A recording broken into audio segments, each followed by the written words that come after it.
Welcome, ladies and gentlemen. We are live here for the first round of the International Sim Endurance Championship. My name is Felix van Delft. I am joined here with Alex and Will Barnes. Hi, guys. Hello, good evening, everyone. Good afternoon, even. Yeah, it's not evening yet, Will. Easy. I'm just Will, just you're a getting a couple bit hours excited. early. That's good. Well, we are just setting up for the first of our qualifying sessions. The first is going to be the P2 cars and the GTE and the GT3 cars qualifying for their grid. After that, we will also do the P1 qualifying. Of course, we are driving at Silverstone. It is incredibly busy, and this is gonna be an amazing first round. I hope. Yeah, already we've got. I think we've got already cars setting fairly competitive laps, quite close in the LMP2 class. As Zdenek actually just goes a bit wide there on his lap, but he's 3/10 shy of pole position at this stage in qualifying. But lots of people still on laps. Got some good times also in the GT3 and GTE category. That's looking rather competitive as well. Already 23 cars, and this is excluding the LMP1, so we're in for a real treat today. Yeah, it is incredibly busy, and let's hope all goes well. Zdenek Smarta cutting the track there a bit. I don't know. Is he on an outlet? He was on a lap, but he made a yeah. mistake, didn't he? So He made a mistake, so he's just going as fast as he can to make it to another lap.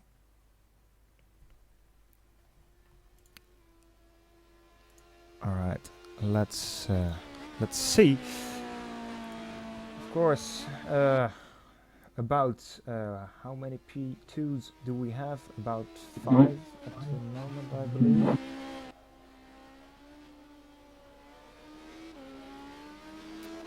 4 actually. 4 who have set a time. So that. Zdenek coming to the line now. Yep. Here we go. Starting a lap in the IGPL. We should ride on board and take you through a lap here at Silverstone, going through turn 1, almost flat out if you're in a P1, not sure in the P2, but coming under braking now, got a bit of traffic up ahead. That's the Pulse Motorsport car, which gets out of the way rather nicely indeed through this new loop section. Well, it's not really new anymore, but 6 or so years ago, but so crucial to get a good exit out of that corner. Zdenek seems to be okay there, now down this long straight. Good opportunity for overtaking come the race. It's a 29.5 in the first sector. That's not as fast as he's gone. I think he did 29.2 earlier, but then he just pushed way too hard.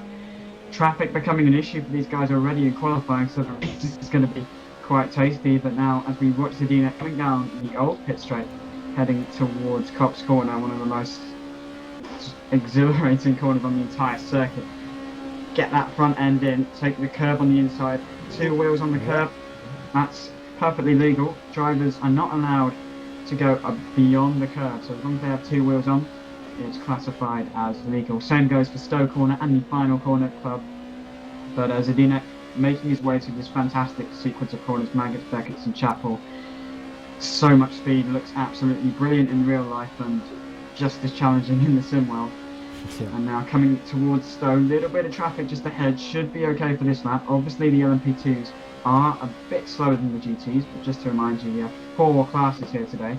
LMP1, we'll see in a bit later, LMP2, GTE and GT3 cars. So 4 different pole sitters, 4 different races going on and 4 eventual winners. It's going to be quite feisty. Just having a look at the GT times.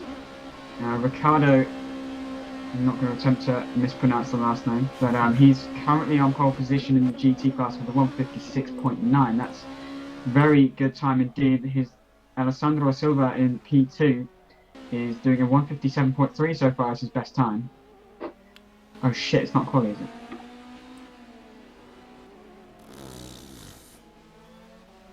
We apologise for the technical difficulties with Sebring at the moment. It just happens to be that the server at Sebring seems to have made a small mistake. It's okay. No, it's okay. It's just. It doesn't matter. We can just use these results. It's only like 2 hours long.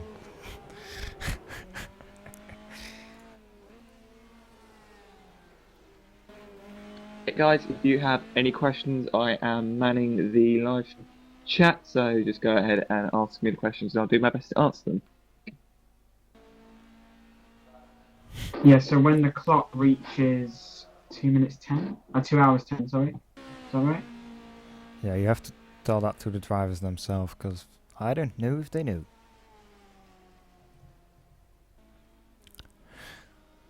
Well, when this downtime is occurring at the moment, I will take the time to thank the guys that... Whoa, getting a bit close for comfort there. What? In the pit lane, P2 just slamming on the brakes in front of a GT. That's Alessandro Silva who's just come back onto the track.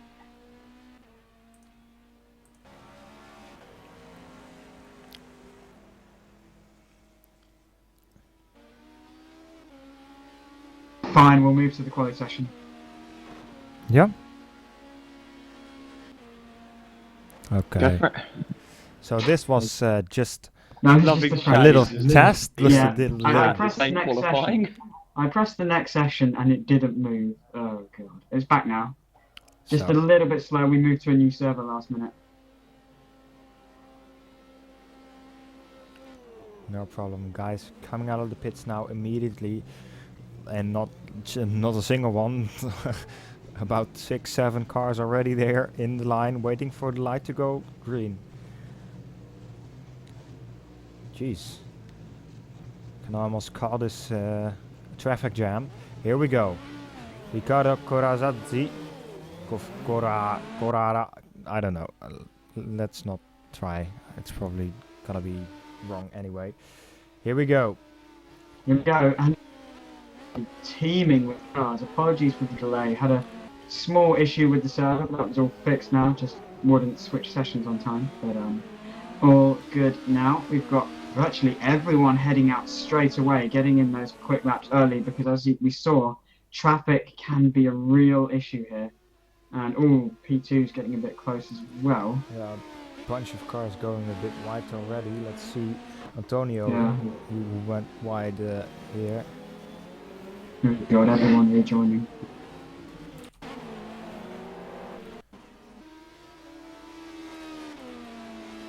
Right then, let's let one of us all look at each class. So Felix, if you want to look at LMP2, I'll look at GTE, and Alex can look at the times in the GT3 if there are any left. Yeah, there are Sweet, some will do. about 1, 2, 3. Yeah, 3 GT3s. Right then, so in that last practice session, it did look rather competitive, but now the rubber will be building even more. And we've got all cars pretty much on track, apart from Marco Carrera, losing my voice, and Sherman Van Slit in the 16th place car. But obviously they'll want to get out fairly sharpish, but there's obviously just a train of cars might want to back off a little bit, because this is going to get rather nasty. There's the car, we've got Seawolf Net Race, just coming around the final corner at Club now, so let's see what that LMP2 can do. Yeah. Now I'll focus on GT. Looks as if the GTEs are faster than the GT3s, so don't get too muddled up with that. But let's see Riccardo coming over the line as well, so let's see what sectors these guys can do. That Ferrari looks nice and tidy to the first section. Nicholas doing 24, 25, 26. Where's the waypoint? It was about here. Oh yeah, 29.4 in his first sector. Let's see how that compares to a GT3 car, just to see that difference between GT3 or GTE and the LMP2s. It's about 2 seconds. It's very slower, close in the first 1.7. sector. Yeah, that's not that big of a difference. We've got 32.5 further down. Not sure if that's GTE or GT3, but obviously some traffic coming into play there, I'd assume. But Riccardo on a decent lap so far. Let's see what he can do, because he was on provisional. Well, he was fastest in that rather extra practice session, which gave everyone some time. But yeah, Ricciardo running well at the moment. Let's see what he can do. And the other GTs now pumping in some sector times. Carlos Barreto in third at the moment in the P2 class, set the fastest first sector, but Nicholas set a 46.6. That's purple so far because the other cars haven't come through. Zedinek is a tenth slower, just about coming into that second sector. Let's see what Carlos can do. Meanwhile, Ricciardo puts in a 50.8. We have a car spun around. I will just go to the replay in a second there. First, watch Nicholas going for his first lap, and that is going to be 147.2. Wow. Great lap from him. 2 purple sectors in that lap. Let's watch Dusko Evermoski, who spun around. He just went a little too hard on the curbs there. Because Ricciardo's coming across the line EGT first. So let's see what time he does, and that should obviously be provisional pole, and it's a 156.5. So good lap from him. We saw he was doing low 56s, while others were doing mid 56s. While others are doing 57s. Alessandro Silva does pretty much the same time, a tenth slower than what he did in practice, but the gap is about the same as it was before. We've also got Alexei in. At the times it's just tumbling down now as everyone felt pumping in laps. Andreas Schmisch coming over the line now. He does a 158. Everyone all coming across the line at the same time. Very busy here. Disco gets out of the way in the first sector. Nice to see that. We've also got Marco Pereira. He's come out on track now. He was in the garage at the start of the session. Is he gearing up for a lap or is he on a lap? Let's see. Dark Racing. Very nice skin there. Yep. So Marco starting a lap as he flies. Just thought I'd mention that Alexei Osipov has taken pole in GT3 at this current time. He's 12 seconds off the overall pole in this current session, so it's not too bad for a GT3 car. Yeah, not bad at all. Very nice livery actually on that Iceberg racing car. Let's see Marco Pereira. He is coming over the first sector line now, and that is a 31.0, so that is way off the best first sector time. Yeah, I think he might have had, I don't know if he just had traffic or he's just slow, but Nicholas goes even faster now with a 146.8. Another purple sector in the second sector. Zedinek Smarta just under that with 1.5 tenths. He was the fastest in the first and second sector, but he lacked 3 tenths in the last sector, and that cost him. But great effort from those guys.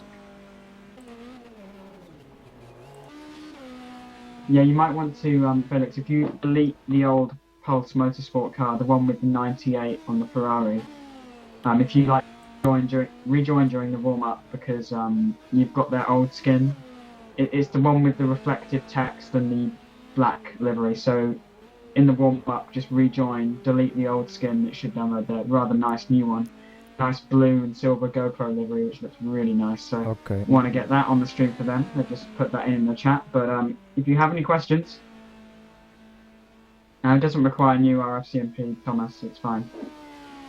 So Zedinek Smarta didn't improve in the first sector, had a little bit of lack of traffic, and I don't think he's pushing now. No, he's well off. Yeah, he's well off now. How is it going in the GT class? Shaneberg looks like he's going fastest through this couple first sector, the second sector, into the second sector there. Indeed, he is. Marco Pierre is still on pole. Well, look at the gap there. That's a brilliant lap from him, ahead of Alessandro Silva. Then it's Nuno Pinto, Andrea Schmich. I can't remember how he liked it pronounced because we annoyed him in the 12 hours of Sebring last year, for those who were watching that. As our first event, and that's why we're here today, because it was such a success. But Armin Binder behind him, that's Ricciardo is in the, I think he's switched to EGT now, and then Bravos just behind in that Aston, and Alexei in the Iceberg team still on pole position. He's got a 7/10 just advantage. Just an update, Shane Burke has actually gone past this sector too. Shane Burke goes to provisional pole by 0.6 of a second. That fantastic lap from him. Yeah. That just came out of nowhere. Yeah, brilliant. The second sector and the last sector were amazingly fast, and the first sector wasn't that bad either. Maybe just straight line, less aero, I guess, because he could be just running less wing. What's his straight line speed actually? His top speed was, let's see, I can see that his top speed Zadinek was goes 1/10 of 270 Nicholas. kilometers an hour. That is just one. Will, did we ban virtuals again? Yeah, we banned virtual teams, but auto download for skins is allowed. No virtual vehicles because they were. Yeah, virtual vehicles are disallowed, but custom skins are allowed. For now, but we'll probably might have to make a new update with teams and everything, so we don't have to use auto download all the time. Yep. Not But we'll again. see. I know, right? There's a big gap between next race, so be it. We've already had like updates this mod before we even got Keep it back on this topic side. as Emerson goes 7th, so Marco now bumps him down in LMP2. This is looking rather tasty. The top 9 cars on your screen are LMP2, just for those joining us, and Ricardo is on pole as Sandro starts another lap, but Nuno Pinto just goes to pole in GTE, in EGT, sorry. Bumping out Ricardo there. Abski has gone pole in GT3. Look at the gap between Nuno. Oh wow, that is amazingly close. That is four hundredths of a second. Yeah. That is amazing. Incredible. I think we had a little crash between Armin Binder and Andreas Schmich. Let's see. They spun around. Oh, we went into cops and then just spun and then. Yeah, that's a bit awkward. Crashing into your teammate. Yeah. Don't want to do that again. But yeah, those guys doing decent at the moment. As we look at GT3, I think it's Dusko in the GT. He's in the GT3 Ferrari. Yeah. Dusko pole, Alexei second. Okay, so looking good. So Alexei pushed down 0.182 separating them. Yeah. Emerson Sivravsky, don't blame me on pronouncing that not right. He's going almost 5/10 faster on his last time. That will bring him about 1 place up if he keeps up this pace. 29.2 in the first sector. Oh wow, Shane Burke is flying now. Shane, please, you're already on provisional pole. You don't need to do this. So Emerson moved up 1 spot, just 60 thousandths faster than the car number 8, Marco Pereira. Okay, let's see what the sector time is for Shane Burke. You're not Pinto's taken a pole in the 458 ahead of Corazini. There. 45.9. 45.9 in the middle sector, That's mwah. It's not the fastest we've seen. No, but it's Put not it that the way, let's slowest see what as the well. final time is. Coming into the final sector now. Over the curbs, now coming towards club. Don't want to go off the track here. Keep it within the limits. Over the curb he goes. What's it going to be for Shane Burke? Can he improve? It's a 146.5. And he doesn't. That last sector did it for him. That was almost a second slower than the most of the guys are doing. So yeah, but still he has got a 6/10 lead over Nicholas Porba-Denik. So yeah, he's got some playroom. But well, still 8.5 minutes remaining in this session. Anything can still happen. For sure. Track will be rubbering in as the session progresses. There's already a nice amount of rubber from the practice sessions we've had earlier on, but you know, track evolution could play a part. Binder Will, again. do we have a live race link for the people on the stream? What? Just don't talk over each other. Do we have a live races link for people on stream? Yeah, there is a live races link. I'll just post that in the chat now. So Armin Binder, we saw that just a moment ago, went a little too fast into the first turn and then spun around twice. Not obviously what you want to do. Well, just to go over what I just said, just go to the XtremeRPM website if you want the live timing, because sending it in the chat will just block it because it's a link. So just remember. Nuno Pinto getting out of the way nicely there for the car of Nicholas, I believe. Is that right? No, Yes, that is right. Ferrari pole in both key classes at this moment in time. So Dusko still 2/10 clear, and he's starting another lap by the looks of it, heading down into the second corner. And it's Alexei. Alexei is coming into the pit, so he's opted to get some new tyres, I imagine. Just behind them is about 6/10 gap to Mike. Sorry if I mispronounced that. But a couple of guys haven't set a lap, showing Vidslut and Dimas Fernando. I don't know if they're just engineers or just spectating, but yeah, they haven't set a lap and it's 6.5 minutes to go. You probably want to have had something in the bag at least as a banker lap.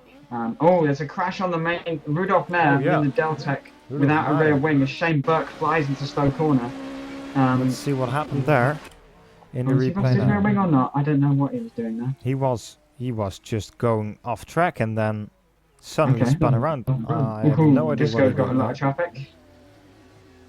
Or Disco going all 4 wheels off the track, but seeing as he just got overtaken by a P2, I don't think he'll be going fast. Cops.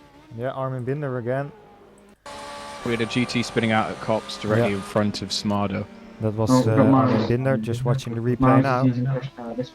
Yeah, he doesn't seem to have the Porsche in really lot of control under the fast corners. Maybe add a little bit of rear wing, Armin. Would suggest so if you have so much oversteer in the fast corners. Well, let's see who is on a lap. Nicolas is not improving at the moment. He's 6/10 down in the first sector, so he has to have an amazing second sector now. Let's see. Nope, it's not. It's 1.1 seconds slower. I think was there just a change of position for 5th in P2, I think I just saw the names jump around. Yeah, Marco Parada moved up 3 spots. He did a fairly nice lap of 149.4, so that's only 3.2 seconds off pole. Yeah, only. Only. But he's got a lot of traffic in front of him now, so I don't think he'll be able to improve on that lap. Or no, he won't be able to improve this lap at least. There's 4 minutes 48 seconds on the clock, and all to play for. We've got some people, only not that many cars have pitted really. There's most of the field is on track, so traffic is going to be an issue. Got a 3-car train here with Alessandro Silva and 2 LMP2s, including the Dark Motorsport one we just mentioned a moment ago. Shane Burke going fastest in 2. And Zadinek crashes in the pits. Excellent. Zadinek crashed just as I saw on the replay, or saw. Well, okay. I showed Shane Burke coming into turn 1. 46.1 for Shane Burke. That is 7/10 clear of anyone. That's brilliant driving from him. Yeah, at this rate, they'll be quicker than P2s. P1s, I mean. Yeah, that's what I meant. Yeah. Looking at the top time set by everyone, he is only not that much slower than Federer, who set the fastest lap in practice. By the way, Nuno 139.003, 146.16. Yeah, we've got Nuno Pinto and Ricardo both on track, and their first and second as it stands.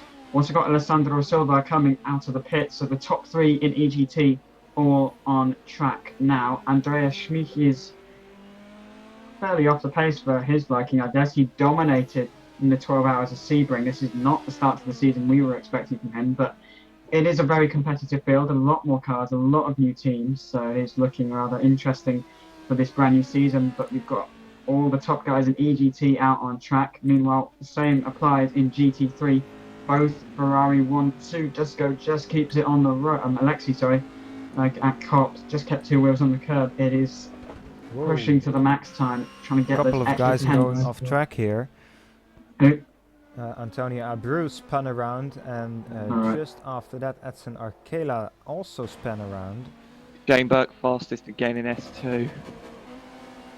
He's not slowing down, is he? He's coming into the final few corners now. So let's see if Shane Burke can get into a 45 or a 46.0. If he can do a 45, I will probably applaud him. Well, let's see. Through the final corner, Shane Burke goes. It's definitely within track limits. What's it going to be? He doesn't improve, so it must be just that final sector. Yeah, but not quite there. But he's got a clear track ahead of him. So from what I can see, oh no, he hasn't. The GT there. So the next smarter 2 minutes and 15 to go. So a little bit delay on the timing, but 2 minutes to go on the screen now. Is You see the Nicholas, he's got traffic in the form of Armin Binder, who's got smoking tyres for good measure, but shouldn't lose too much time passing. Yeah, there was a bit of miscommunication there. That was a bit hair-raising as Carlos Barreto is coming out the pits. I'm not sure he's going to have time to set a lap. Carlos Barreto is not going to make it to the flag in time. He's only just coming down the pits now, so it's make or break time. Nuno Pinto comes out the pits, but he's not going to have time to do a lap with 1:36 remaining. Shane Burke, meanwhile, on another lap. Zdeněk Smarda crashed it. He was pushing so hard. And that's a funny place to go. Qualifying over for Zdeněk. Let's see what happened there. Ow, he just loses traction on the exit, trying to get on the power too early and just loses it straight into the Armco, and he's going out on track, but he's only got 1:11 to go, so not going to set another lap, unfortunately. Joe has not set a lap. No, Schoen van Slut, I don't know if he's... No, this goes off at turn 2. So he must have lost the rear or something there. In turn 1 he already drifted like hell. Now, just went on the curb way too much, and then he spun around. Nicholas is a little bit quicker now. It's a 46.8, so next stop. It's 7 earlier, so will be final. Shane Burke comes across the line. He's going to get another shot as well. Oh no, he's backing out because I think he's probably out of fuel, or he can't do any more on those tyres at least. But Zdeněk is out on track. Obviously, won't be able to complete the time. Neither will Carlos, I think. Rudolph on a lap in P2, but apart from that, it looks mostly settled in P2. But keep an eye on Nicholas. You never know what he could do. Bisco is not on track, and Alexei pulled into the pit, so that's another done deal, pretty much. Yeah, Nicholas is almost 3 tenths down in his own time. Daniel Jankura is in an EGT, yet he's slowest by 2 seconds. Yeah, I don't know what. 2.2. Interesting. Carlos Barreto into the pits. Nicholas is coming to the final few corners. Don't really. I think Marco Pereira moved up 1 spot. If I'm... Marco Pereira went up from 5th to 4th. So Carlos Barreto is he on a lap? No, he's in the pits. Nicholas can't improve. Zdeněk is coming to the line, but obviously he joins you late. Rudolph is coming through the pits, even though the time... I know he's stopping. Zdeněk, the flag has already fallen for him, so no other lap for him. That's too bad. We saw him push so hard. Of the times in case. Yeah, I'll do. Just wait for everyone to come back into the pits, but Shane Burke with an astonishing 46.1, 6 tenths clear at the top in LMP2, and in GT, Ricardo is still on the lap. Yeah, Ricardo is it a time lap? Yeah, it's a time lap. He's almost 2 tenths down on his first sector. You never know. Let's see what he can do. He's coming to Max Beckerton Chapel as we speak, in that Pulse Motorsport car, which we will need to reload the skin for. Don't worry, guys. There, you know the livery, Felix. So just delete that file when you reconnect. Yeah, I'll see if I can. But apart from that, we've got one other GT on track. But he's drifting around. There. He keeps it within the track limits. So don't know what his sector time was because I've closed the live timing. But let's see anyway. Yeah, I don't he know was if only 50,000 off, 500. Well, let's see then. So let's see. Is this going to be pole for Ricardo as he comes across the line and he doesn't? No, he doesn't get Nuno Pinto, unfortunately for him. No. And Mateo, quali's over. Yep. Just wait with restarting, please. Just give me some seconds. I'll just get a splash screen up. Guys, we will be back just in a second with the second qualifying, or the P1 qualifying. Just one moment, please. Cheer on me in the 0 car, because I'll be jumping into that car and the red Audi LMP1. Give me a little shout out for the 1A. But, I'll see you guys very shortly. I'll be back to talk with you briefly before the warm-up, but I'll be in the first stint, so. Yeah. Going to be interesting. Let's see what we can do with quali. But congratulations to our pole sitters, Shane, Nuno, and Shane, Nuno, and Desco. Yeah. Oh no, actually no, Antonio. What? Antonio beat it by 10. Whoa. We missed that. Antonio in the McLaren MP4 took pole in GT3. Wow. Congrats. All right. Well, we will be right back with you. Just a moment.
Yeah. All right, here we are again for the second qualifying. P2s or P1s are qualifying now. Let's see, do we have any cars going out already?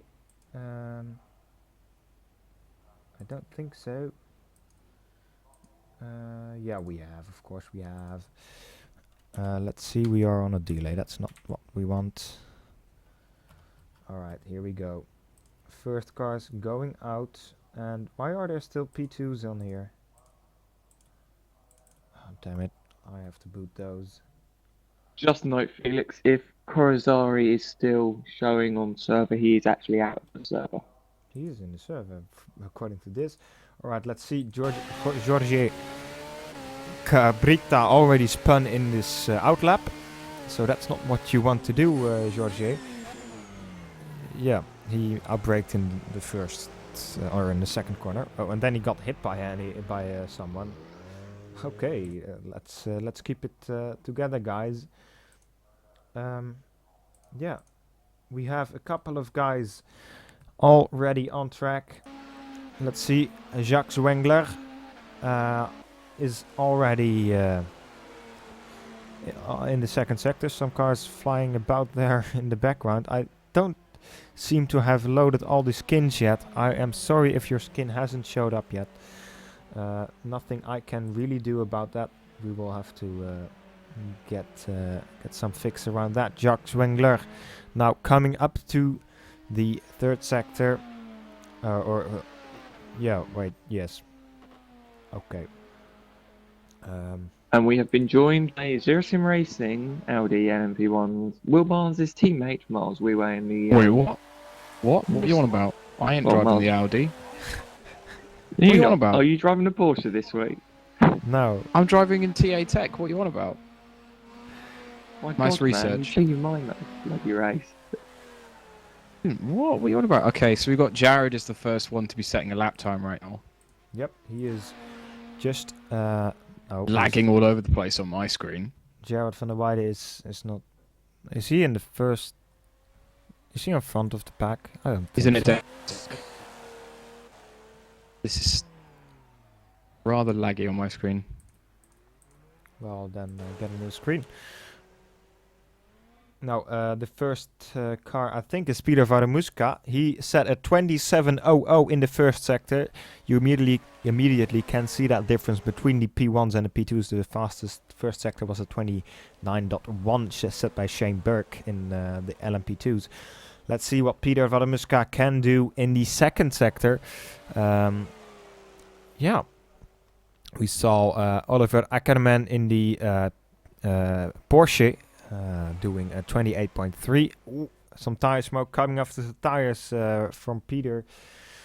Will Barnes 5/10 slower through S1, and Fedema only 3/10 slower. So here we go. Peter van Missen coming up to the second sector marker. That was a second sector of timing update, please. Yes, 43.778. So a good second sector as well.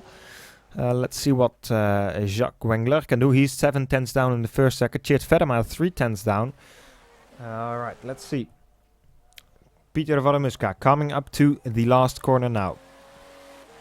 Here we go. What will be the first time of the day for the P1s? That is going to be 1:39.8. Okay, Jorge Cabrita did a really good second sector, 43.2. So I bet he will be the one to set the second time for now 4 seconds down for Oliver Ackerman. Not a great second sector. Tjeerd Vedema goes fastest now with a 1:39.7 with a great second sector, 43.2. Even faster than Jorge Cabrita's second sector, or I just misread that. So Tjeerd only 77 thousandths quicker than Peter at the moment. Peter doesn't have the best first sector now. Tjeerd does have a little bit of a better first sector coming now out of. Oh dear. We got some contact between cars during a qualifying session. We had Lorenzo attempting to overtake Josh Cresswell during, I think both of them during a fast lap. Oh wow, I can see that now on the replay. I think Lorenzo's crashed off. Yeah. Yep, Lorenzo spun around, almost half spun around, but For some reason didn't want to back off and start a new lap. Yeah, it's your own responsibility to get a good gap in front of you and make sure you have enough space for your quali lap. Of course, it's unfortunate if somebody gets in your way, but that's the way it goes. Traffic is a part of qualifying, and you have to make sure you get through that. Good. Peter Walamuska didn't have a good second lap, 1.5 seconds off, but maybe he just went a bit slow, saved some tires, and now is on for it again. Yeah, we see already some tire smoke coming off of those tires. Will Barnes at the moment in P4, 2.2 seconds down. Lorenzo the cutest 3 seconds down. But the best time at the moment is set by Tjeerd, already 0.5 down. But the first sector of Peter Walamuska was incredible, 26.9, already two tenths faster than what Tjeerd did in the first sector in his fastest lap. Let's see if Peter can keep that up, or if his... Oh no, lag spike. Someone just joined the server. That was a That's all major them lag spike. laps ruined then. Let's see what Peter... And it's an LMP2 driver. Is it really? Yep, it is Nikola Simic. Could somebody kick him? I don't have admin permissions. Okay, I'll PM you.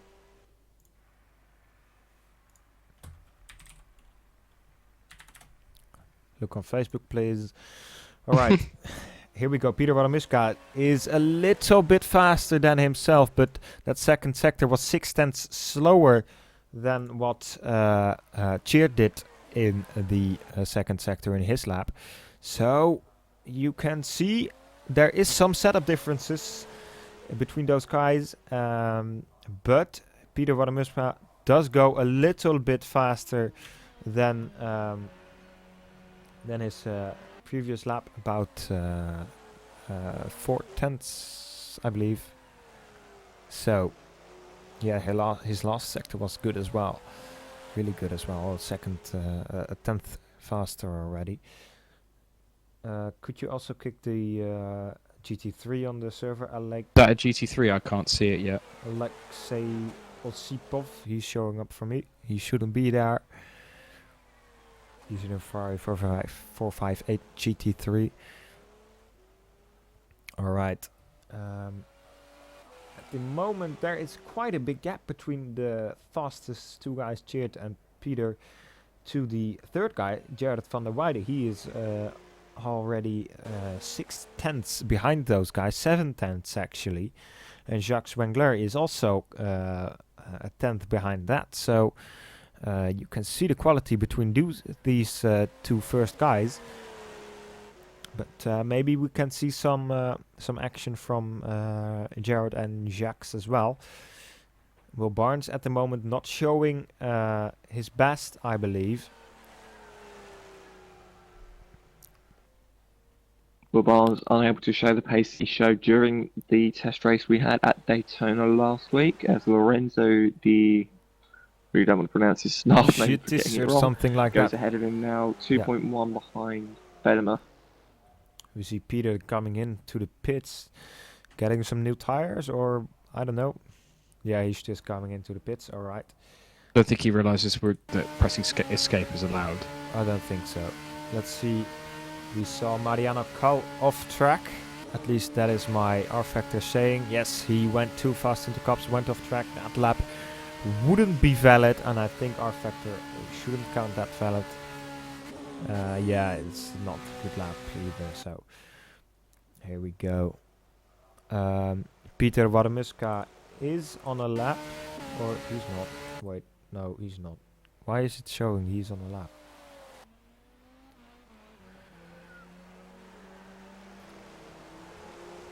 That's weird.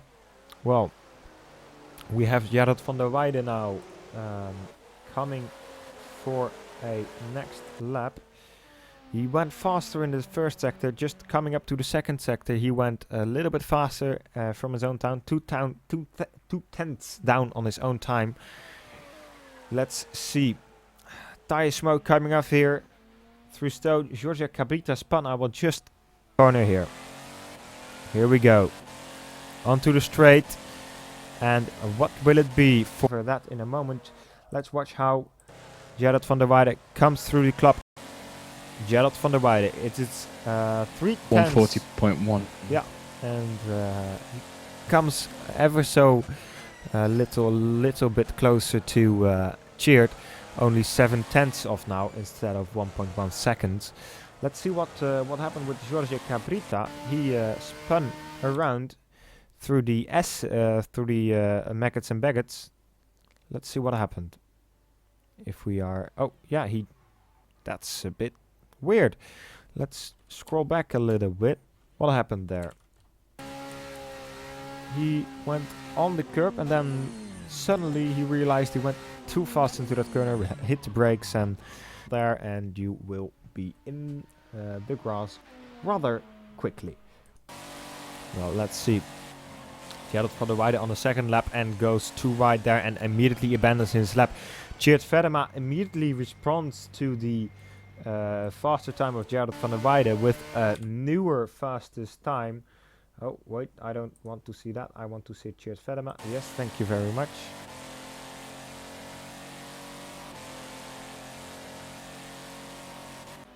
He went even faster last lap around with a 139.267.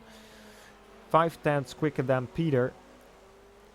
And now he's on a second lap. I don't believe the first sector was the best and he abandoned his lap there.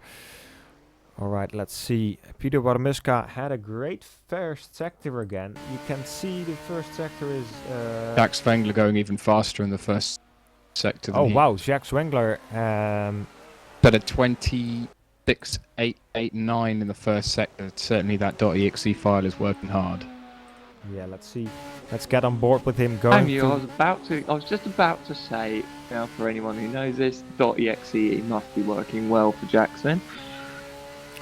Here we go. Coming up to the Sector 2 marker. Sector 2 was a... average at best. Yeah, 43.4. So that should be alright. Not the fastest we saw. But still a last sector to go. Here we go. Coming through the chicane. Looks all nice and tidy there. On the power very early and now onto the straight. Here we go. What will it be? It is a 139.5 and that puts him 4/10 away from Peter. Peter improved, by the way. I didn't see that. He had a amazing last sector final again. Sector. Yeah, 28.9 in the final sector. So that's great stuff from him. Jacques Wengler immediately going for another lap, I believe. Let's see if his first sector is even better than that previous one. But Jacques Wengler definitely shows some potential there. Oh, unless you count that first sector with, or well, that's 2/10 down on his Well, Cabrita really struggling to find some pace in his 919, 29.766 sector. And obviously with his spin on his original lap, he's brought 19 seconds off pole, but I don't know if he'll be able to improve on that. I think Giorgio will. Giorgio is not 20 seconds slower than a pole sitter, I believe. I think he just had some issues. We saw that, of course, in the previous lap. He is now on a lap, so let's go on board with him. Yeah, he's 8 seconds down on his own time, so in that last sector he should be able to make that at least a little bit up. I think he would be about P8 at the moment. Let's see what he can do. Maybe even quicker. So Giorgio Cabrita goes to stays at P11 actually. So not even what I expected from him. That second sector of him wasn't really good, and that last sector as well, the 31.8 at the last sector.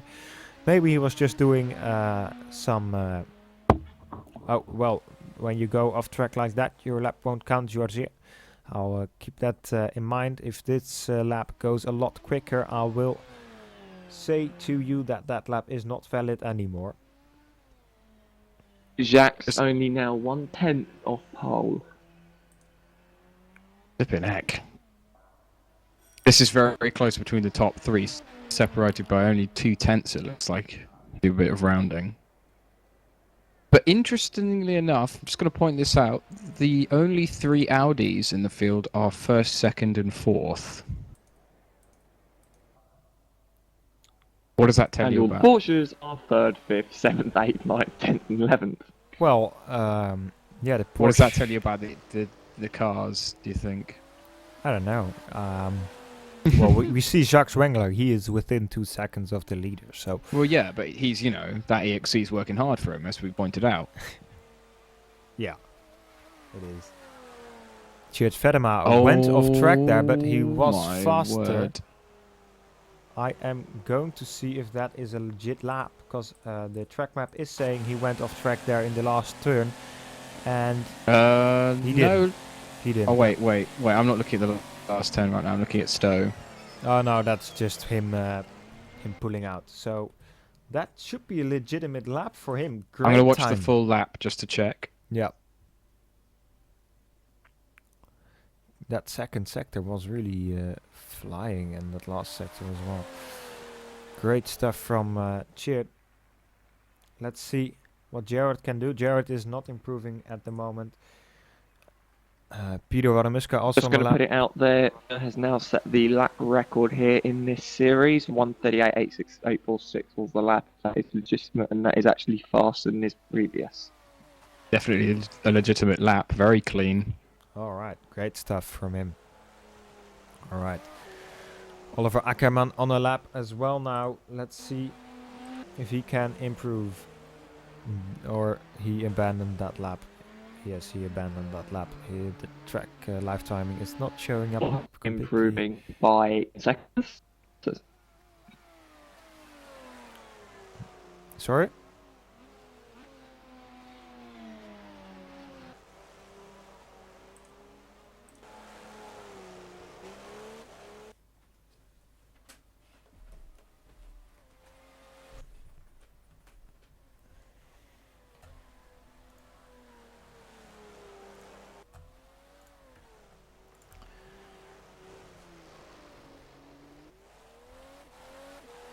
Alright, about 2 minutes remaining in this qualifying session. Jared van der Weijden pushing hard.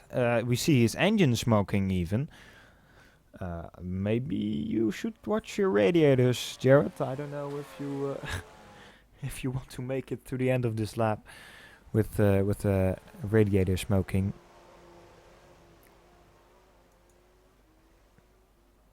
Alright. Got to start preparing myself mentally for the start of this race.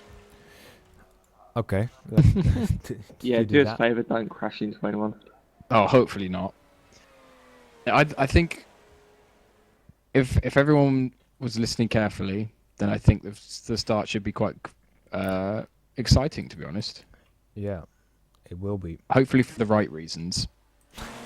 All right, Peter Waramuska on a faster lap than his previous one, at least in the first sector. Just a little bit faster, but he had some traffic there. Yeah. So that's not ideal. Let's see if he can still put up a good time. Jorge Cabrita got a little bit in the way there, but maybe it's still enough for Peter. Coming up to the second sector time now. What will it be? Oh no, that's not a good sector. That's definitely hurt him. That's, yeah, I would abandon lap at that point. That's 7/10 off his fastest middle sector. Yeah. Don't know why my timing is showing that he's way faster than himself when he's actually about 7/10 off. So, but we can still watch what he can do. What will he do? He will do 1.4 seconds slower than his last lap. So that is not what we want to see. Tjeerd Vedema is actually again on a fast lap and with a 43 seconds second sector time. Jeez, coming through the last couple of corners now. Let's see if he can improve himself again. here in Silverstone. Let's see, here we go. That lap No, is not quite. not faster. Yeah. Just Only to- that does show though that that lap wasn't a fluke, considering he was only 71 hundredths off. yeah, that's No, 71 thousandths. it's great racing from those Yeah. guys. The timer has run out, so everyone should be on their last laps. Yeah. Will set to 140.429 as his fastest. Don't think he didn't gain any positions from that. So the guys, we still have Gerard van der Cresswell Weijden is is pulled off, still on the lap. Peter van der Muska is still on the lap. but I would say Peter's lap is pretty much. He's not going to improve. Yeah, Gerard maybe, and Lorenzo is also on the lap. Gerard abandoned his lap, by the way. Yes, he did. And let's see, Peter. Peter is Yeah, going into the Peter's lap pits. is Yeah. done. He's done a 44.9 second sector. No, still Lorenzo. Will he set a better time? He's 2/10 down in the second sector. In the last sector, he's also still down on his own time. Now Mariano Cal is only 23 seconds off his own personal best. So that's not going to be any improvement. Jorge Cabrita, by the way, he went off track and he spun around. So that's qualifying over, I believe. Then I am going to show you guys a little clip in a minute. First, let's talk about what a great qualifying session this was. Tjeerd Vedema doing great again here in the qualifying session. Peter van der Muska on second and Jacques Wengler on P3. Then we have Gerard van der Weijden on P4, Lorenzo Kulis on P5. Will Barnes set not the greatest time, but still about in the half of the field. Sixth for him. Joshua Cresswell is in 7th, Mariano Cal in 8th. In 9th, Oliver Ackerman. In 10th, Harris Muhammad. And in 11th, closing up the pack for the P1s is Jorge Cabrita. Alright, so I will just switch the server to the warm-up session, and then I think you need to go back to practice so people can join the server. Or can people join the server during a warm-up session? I don't can't know. remember. It's already switching automatically. I think they can join in a warm-up session, right? Why wouldn't they? Okay, guys, thanks for waiting and being patient. But LMP2 and GTE can now join the server. Yeah, okay. I've got 20 minutes to set up this grid. Alright, I am going to show you guys a video of the rest of the calendar we have still coming up for the International Sim Endurance Championship 2016, made possible by XtremeRPM, TA Tech Racing, or TA Tech Solutions, sorry, and On Wheels TV. Just watch. We'll be back in just a couple of minutes.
Alright guys, we are back after some setting up the grid, and so, well, we're now in warm-up, 2.5 minutes left. We are about to start the race, so it is going to be an action-packed 3 hours race. I am absolutely sure of that.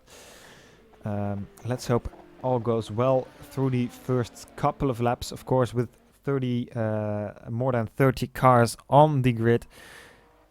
It is going to be something that's going to be spectacular, if you ask me. I hope all the skins have loaded correctly now. I am not 100% sure. If not, I am really sorry. But I think all skins have loaded now. Yeah, great stuff. Now, yeah, let's see which guys are on the pole positions. Of course, on the pole position for the LMP2 class, we have got Cheers Vedema, who did a great qualifying session. And then for the P2s, we've got Shane Burke on the... Guys, you have 1 minute to join the server. 1 minute if you're starting. You need to be on that ASAP, please. Yep. Felix, you might want to re-edit the grid because people keep rejoining. In GTE, we have Ricardo Corzari, who managed to... Oh, no, it wasn't Ricardo, so it was Nuno, who took GTE, pole in Nuno. his Ferrari 458 Italia. Yeah. Yep, Nuno Pinto. For GT3, And was in Antonio. GT3, it's Walton McLaren MP4-12C of Antonio Abreu, who took it at the last second, which surprised even us. Yeah. Take GT3. And apologies the fact that I said Ricardo because I was looking at the warm-up time sheet, not the qualifying. Yeah, well, I'll just re-edit the grid as we are speaking. Because guys left and guys joined.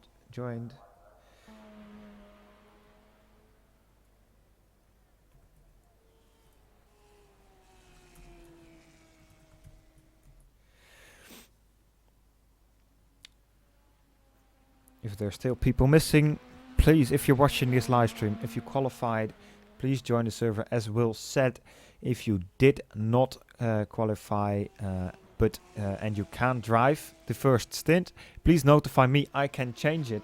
And now I can't. Okay, guys, we'll be moving to the race really shortly, so make sure you're in the server now because the server's going to switch any second. Yep, as Will said, our race director. It's gonna be an amazing start. I hope so.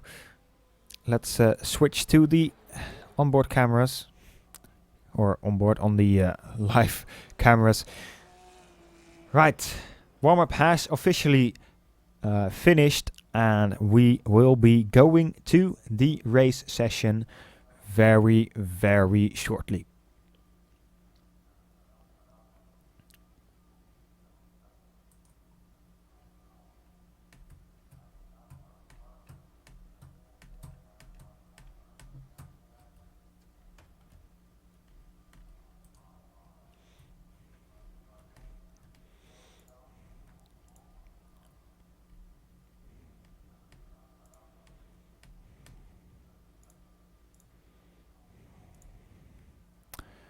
So, Felix, can you check the grid? Because Miles is telling me he's starting ahead. what? Sorry?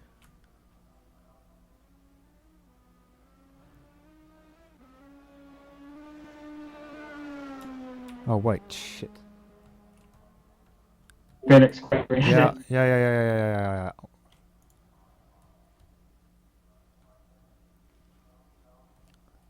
Yeah, I'll only be using the Whisper really start, guys, so unless there's an emergency, I won't use it too much.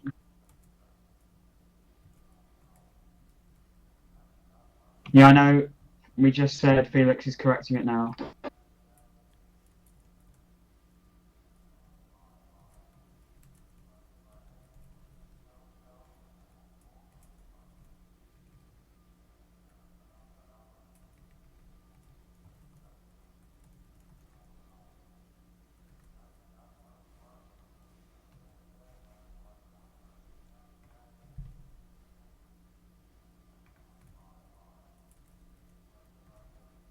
All good.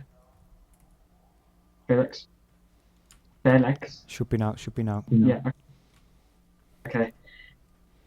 Good luck to everyone, and everyone watching on YouTube. Thanks for tuning in. I hope we give you a fantastic show. But I'm starting with number 30 car, so this is going to be banterous. So good luck, everyone. Will, No, need to- Will, should I announce penalties in game chat? No. I mean, Felix will add penalties on the game. Just don't unless it's really don't give a penalty unless it's really clear, basically. And we'll just investigate after the race because there's so many cars. It's hard to keep track. But I'm going to go back to my channel. See you in a bit.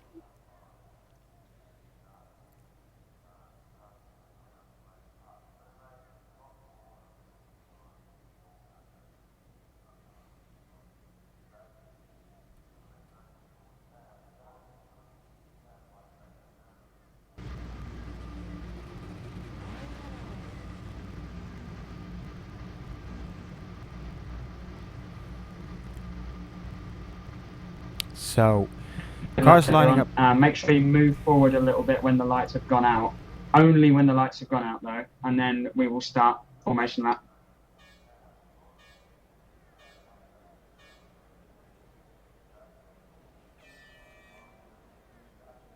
Okay, formation lap. Keep to a decent pace. No overtaking. All right. If you have problems, talk to Felix about penalties or anything like that, because I'm driving, so I won't be able to respond. Can we please let the pole sitter take the lead, or make sure everything's good, but don't get into rows until you're on the hanger straight. Oh god, my rFactor is flipping. No, down. Okay, come back again.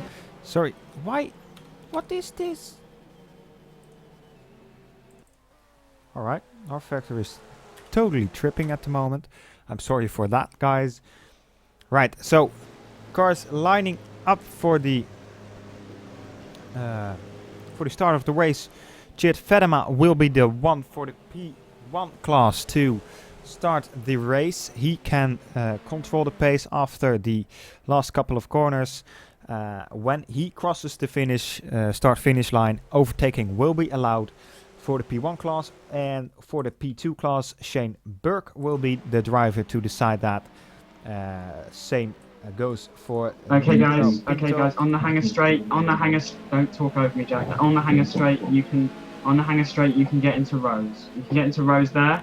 No overtaking before the line, but you can accelerate once you get out the final corner. Just make sure everyone's bunched up. GTs, P2s, and GT3s, you can break away from the LMP1s, and you can start getting ready for your own start. But yeah. Yeah, as Will Barnes just said. So let's get into rows. Get into rows. Oh, slow right down, guys. Slow right down. All right, guys. What? Or just single file, seeing as no one's listening. Well, here we go then. It's not about what. Green flag, green.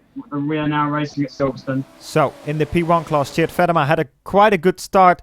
Will Barnes still in the race. Could you see what's happening with the P2s? Because there are, of course, multiple classes. P2s seem to have gotten away fairly cleanly on this last corner, and there they are already off, but there is some, I don't know what happened there. Shane Burke just has a massive lead already. I don't know what those guys behind him were doing, but they were sleeping, I believe. EGT's coming up just about now. Let's see what is going to happen with these guys. Nuno Pinto is right behind them. They seem to have had a good start. Who's that P2 there right in front of them? That's holding Nuno Pinto a bit back. Don't know what happened there. Let's see what's happening with the P1s. Chit Vedema already has quite a big lead over the rest of the field, or the rest of the P1 field. 1.2 seconds ahead already, 1.5 actually. So that's great stuff from Chit. it's closing a bit, by the way. Peter driving rather fast. But, well, of course, this is a 3-hour Had a race. bit of a lag moment then. Okay, Will Barnes, hi there. Don't need to know that, sorry. Alright. We need to be focusing on these guys. What are the moments of overtaking? There were quite some overtakes and quite some spins as well. Enzo Urbanini spun around. Let's see what happened with him. If we may. No, we may not. Oh, wait. Yeah, now we may. He was overtaking some GTs and yeah, then he spun. Okay, that's unfortunate for him. Same happened with Lorenzo de Cutis, I believe. He was off track and he rejoined and then he just... I don't know what's happening there. Yeah, he turned in onto a GT and... Well, GT... Yeah, unfortunate for those guys. Back to the racing though. Geert Vedema is setting a purple first sector time of 27.5, which is quite good for these guys. I mean, what were they doing in the qualifying? They were doing like 26.9 in the first sector. That was one of the fastest first sectors in qualifying. But now they're only 6/10 down. But well, of course, that first sector is mainly flat out, except for the corners. Well, I'm just babbling about now. The gaps between these guys are increasing and increasing. That's what is going to happen in this race. Their field is going to spread out bigger and bigger. The GT cars, the GT3 cars, are already about a minute behind those guys. So the first overtaking or lapping of those cars is going to happen in about 1 or 2 laps, I would assume.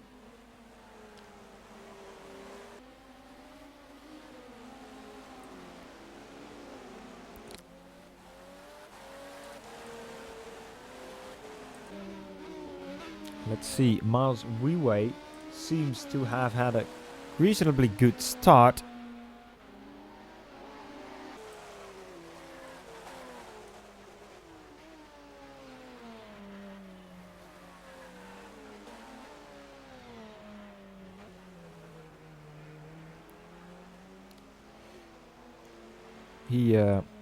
He moved up 1 spot, I believe, or 2 spots even. Will Barnes, by the way, what's happened with him? What's happened with Will Barnes?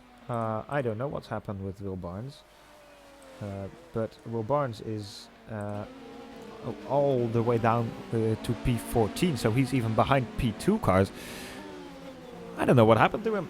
I have no idea. Do you, Alex? Nope, I've had no idea. I've not seen anything happen at this moment. I'm just checking everything just to see if anything happened. Okay. So, Sandro Mormina, whose skin unfortunately hasn't loaned for me. Sorry, guys. I tried to fix that, but unfortunately it hasn't fixed all the skins. But well, racing is going on at the moment, and that's going to be so for 2 hours and 55 minutes. Sandro Mormina, whoa, take it easy there, drifting through some corners. Please, take it easy. This guy from Mosky in the GT3 class was battling with a GTE Aston Martin. That's Daniel Junqueira, I believe. And Daniel Junqueira, ooh, what, whoa, he didn't see what when Disco was braking, and he just ran into the back of him. I would assume both of those guys have a little bit of damage. Not really what you want to see. Unfortunately, it did happen. Gerard van der Weide setting quite some good lap times. His last lap was a 140.5. And compared to the leader of this race, Geert Vedema, that is 6/10 faster. So that is great pace from Gerard van der Weide at the moment. Let's see if he can move up some spots. Going through the... I believe Wilbarn just span out and lost a lot of time. He might have got stuck in gravel somewhere, but I just believe he had a simple spin. Okay. Thanks. So Cheers Vedema had a really bad second sector. What happened to him there? I have no idea. Not showing any replays for me. Okay, I know now. He's into the traffic, and that has allowed Peter Varmuska to get right up his tail. Let's see what he can do. Right in the slipstream, trying to go through the outside of the first corner. That's not going to happen. That's too tight there, especially with these GT3 cars all over them. Well, Chit is defending him rather nicely, or at least Peter isn't really on the attack for now, but he is really close behind him. Chit, ooh, that... Guys, please, get it clean through there. Peter is alongside. What will he be able to do? He brakes just a little bit earlier than Cheer does, so that allows Cheer to still be ahead, but Peter is pushing him, and that might be... yeah, let's see if Peter can put Cheer under such a pressure that he will crack. But we see them already having a little bit of a gap through their through the third car. Jacques Wengler, he's already 3.3 seconds behind the leader of this race. Now some clean air for them. Not for long though.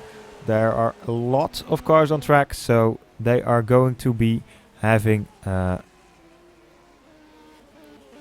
Alright, I just heard from Jack that Will's force feedback got reset, so yeah, that's caused him to fall back so far. Would assume he would want to move up some spots again. Peter now made a little bit of a mistake and now is has dropped down quite a bit again. 1.2 seconds behind him now. Let's see, Antonio Abreu, our pole sitter for the GT3 class, spun around through Maggots and Baggots, just losing it there, and then, yes, he spun around. Really unfortunate for him. He was doing so well in qualifying. But, oh wow, even he ran into Daniel Junqueira there. I don't know if that is going to be having some consequences, and even Peter Varmuska is off track. He spun around. Let's see what happened there. I don't know what happened there. Whoa, I missed a couple of things there. Peter Varmuska was diving up to the inside of this Porsche here, and that caught the Porsche totally by surprise, and he steered in and then ran into Peter and caused him to spin. That's really unfortunate for both of those cars. Let's see, Peter now is all the way back to 4th position. Jacques Wengler benefited from that little incident with Cheert Vedema and Peter Varmuska, because Cheert Vedema had also lots of trouble going through traffic there. Let's see, Jacques Wengler also going through traffic, going nicely through the inside of that Corvette there. Great driving from Jacques Wengler, but he is not as fast as Cheert though. He is 2 seconds down on him at the moment. Will Barnes off track again. Let's see what happened to Will Barnes.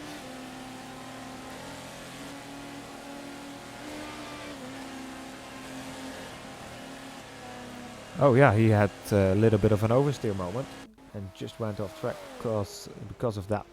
Jacques Wengler didn't have the best lap.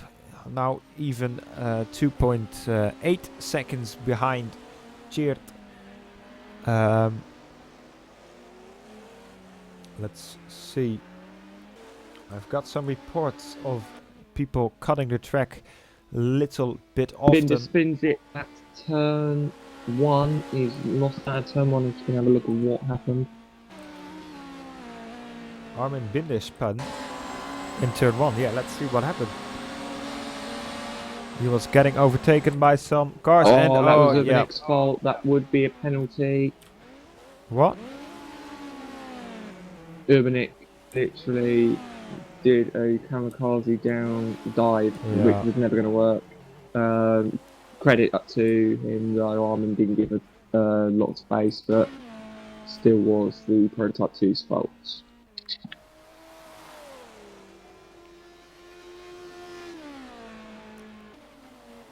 So that's really unfortunate for Armin Binder there. Let's see.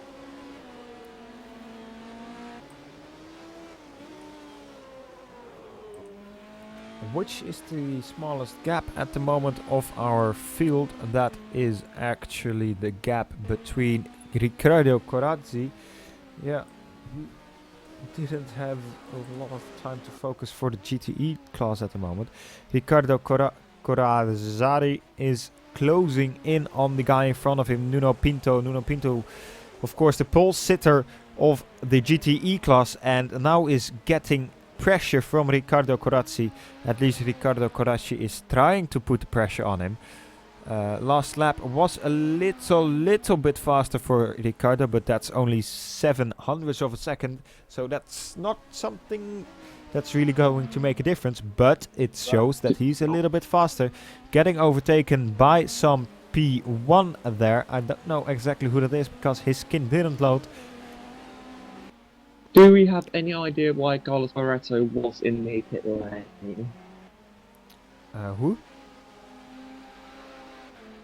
Carlos Barreto. Prototype 2. I don't know.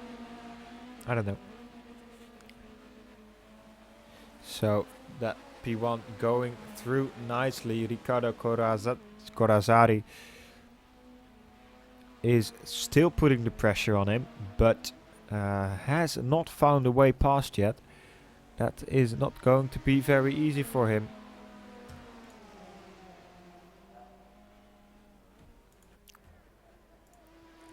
Sandro Mormina has just gotten past the other P2 car of Jorge Cabrita. Him up into P7. Whoa. Riccardo Corazzari. He went hard into the wall there. Let's see what happened. Let's go into the replay. He was trying to make a move there into maggots and baggots. Did he really? Or did he just... No, he just got oversteer through maggots and baggots and then hit the wall really hard, and he lost even a tire, I believe. Yes, he lost a tire, so that is race over for Riccardo Corazzari. Wow, that is really unfortunate for him. He was doing Shane so Burke great. has just gone past Jorge Cabrita. He has just passed the Prototype 1. Shane Burke is driving a great race then. Jorge Cabrita not so much, if that is the case. Let's see, Shane Burke indeed is just behind Jorge Cabrita actually now. But that's I think it's a little bit frustrating for Shane. And don't wait. It is for position, so it is legal for him to do so. But it's tricky what Shane's doing here, because he has to know that Jorge is quicker on the straights than him, and he has in theory a faster car. But at the moment he is definitely not driving faster than Shane. Shane doing a great job there, even overtaking a P1 car with his P2. Shane's having an excellent race today, I've got to say. We're only 17 minutes in, and this is amazing racing as Jorge does run wide.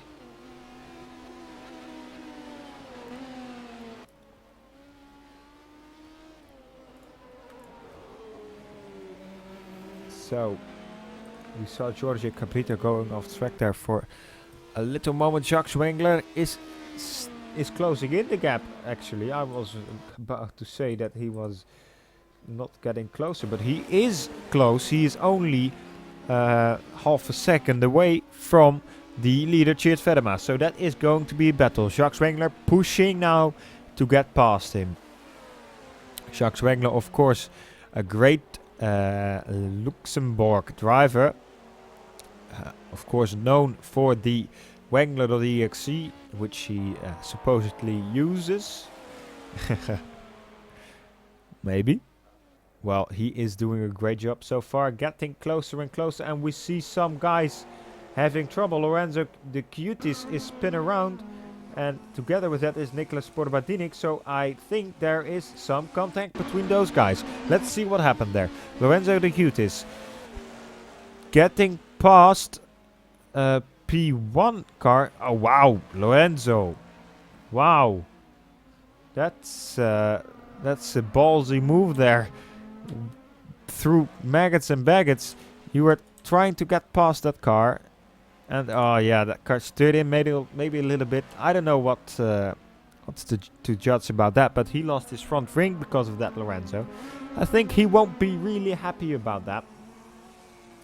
I think even, yeah, I'm sure about that. Jacques Wengler now, he is really close, getting past some cars there. Jacques takes the cautious approach and doesn't dive into the inside there of the LMP2 car there, which is remarkable, and that's how it should be done.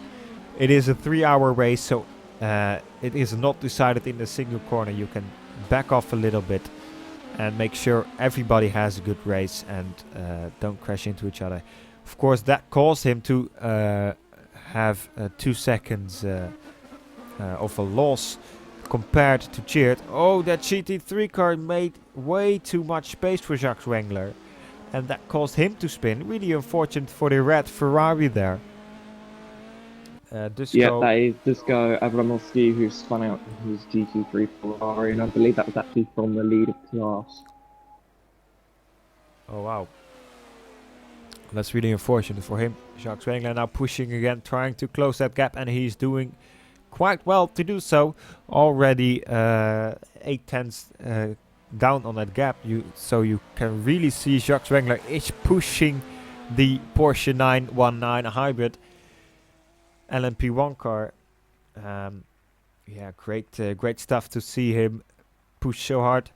A lot of traffic, of course, on this track with this much cars. It is really remarkable to see so much cars on the track. I mean, I think every camera you select, you will at least see one car. Well, let's go back to the P2 class. There is also some battling between oh, that's not P2, that's Alessandro Silva. Oh no, he's being overtaken. We have a little bit of battling between Marius van Wijk and Matthäus Bogus, but Marius van Wijk is an LMP2 car, so I don't know why he is so far back. He's in 22nd place and right behind some GT cars, so that's not the place I would want to be in when driving an LMP2 car. Will Barnes Jack's right on the back of him, and now they're lapping the GTE Porsche of Binder, and now literally within a tenth of each other. Yeah, Jacques Wengler putting the pressure on really hard now. Let's go on board with Jacques Wengler. Here, going through the S's.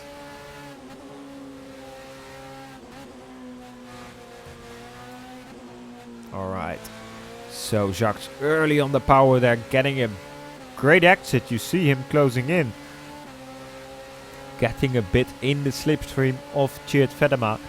We saw in qualifying that Jacques Wengler had a little bit of a lesser downforce setting. So I would imagine him having a little bit more top speed than Tjeerd Vedema.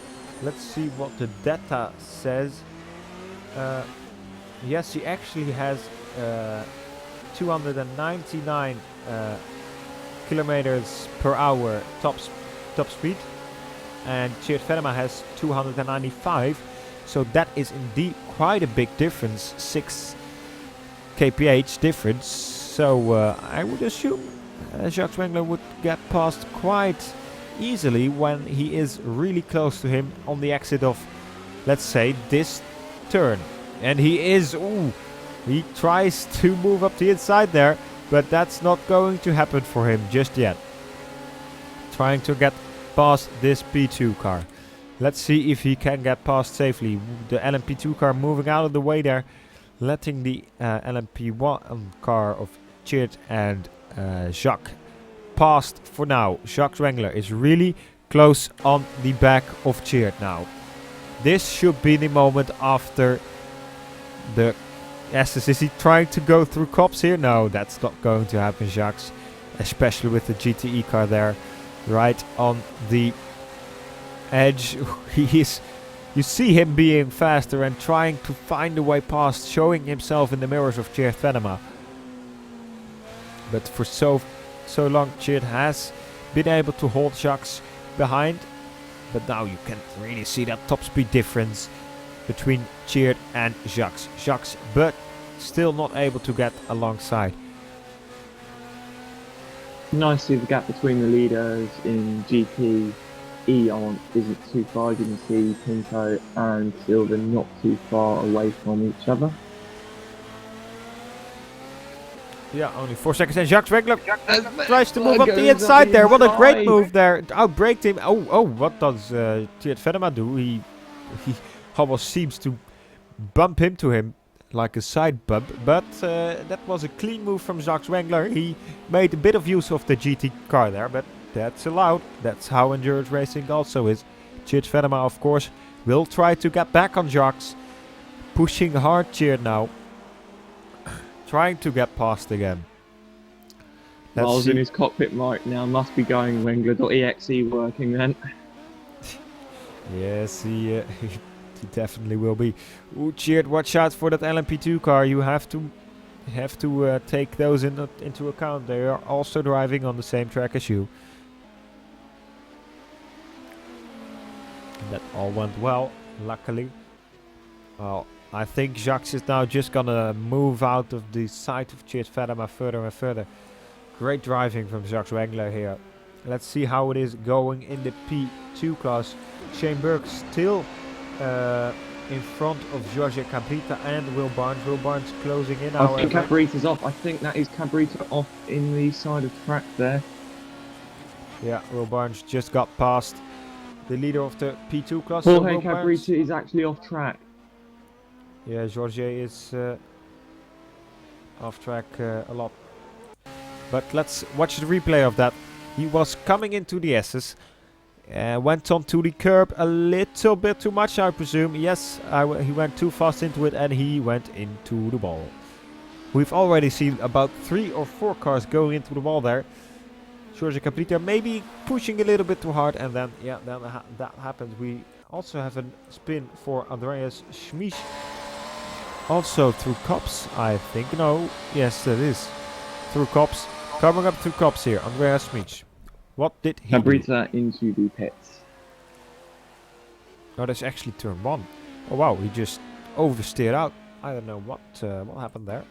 Weird action from them. Chid Venema hasn't been able to close that gap yet, but Jacques Wengler had some traffic, but that same traffic is now there for Chid Venema. Daniel Junqueira is making their lives a little bit more difficult, but that's the way of Simracing. Oh, Marius van Dijk spins out right in front of the second place in GT. And that's Van der Veed, who's just gone off as well. Yeah, let's see what happened. He went onto the sausage curb a little too much, and then onto the grass, and then almost hit. Oof, that just went good. Jared van der Weijden also spun around an LMP1 car. Let's see, was that because of that Marius van Dijk actie? Yes, he went onto the curb then a little bit too much, and then I think he got a little bit too much distracted, and then went off the track. That's really unfortunate for Jared van der Weijden there. We see a little bit of an off track for for Peter Warmup there. I think he just went a little bit too wide there on the exit of. Yeah, that's quite a heavy cut actually. Peter, let's make sure you don't do that every lap around. I will give you a penalty if you do that too often. I believe Antonio Abreu in the MP4-12C is actually leading the class now. No, he's not. Alexei Ospinov is actually leading the GT3 class. He is in the Ferrari 458, and he's even in front of two EGTs, the EGT from Björn Wallenmeyer and Mike Vlasek. So great racing from him there. He is even about more than 20 seconds ahead of the second guy in a GT3 car. So great driving from him so far in the GT Will class. Barnes versus Shane Burke. Is Will Barnes not? Will's now just gapping. Cry.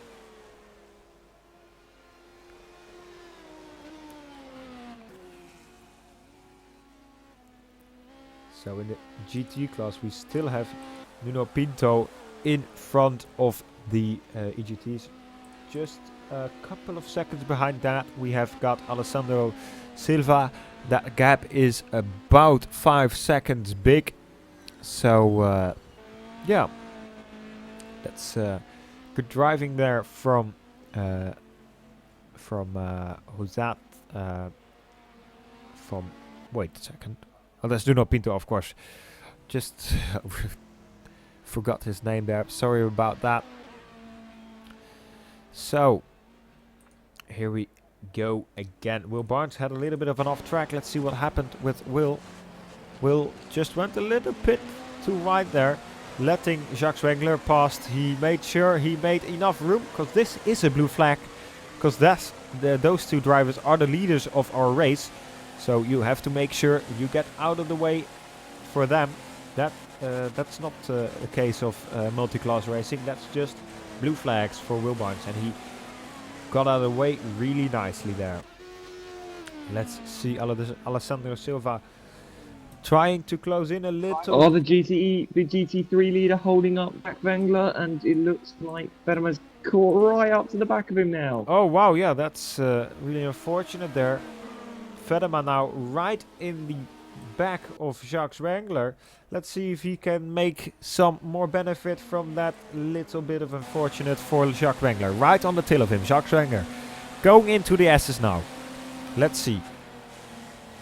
Tjeerd Fetterman is braking a little bit earlier, but here he comes a little bit more close. But we know Jacques Wengler has the top speed, so it is gonna be difficult for Tjeerd Fetterman to get past cleanly and easily on the straight. What is the time of the pole on P1? Does Mohan King ask? That was, I believe, about a there was a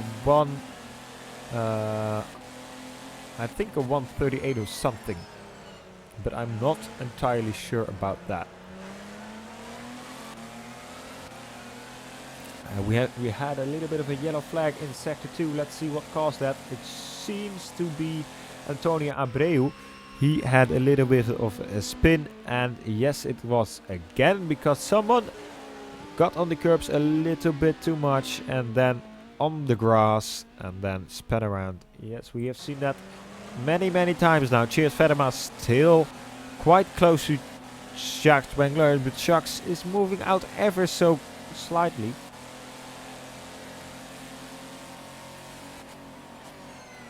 Peter Van Muska now up to third in his Audi. Now in heavy traffic. Shane Burke's battling one of the other prototype 2s. This is good news for him.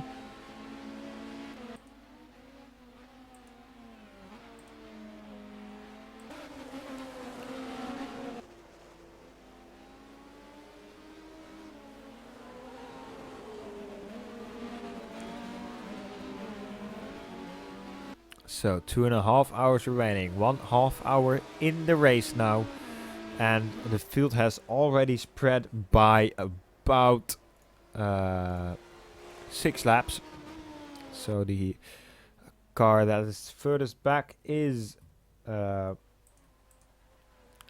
Barreto, but our GT3 leader Alexei Osipov spun around.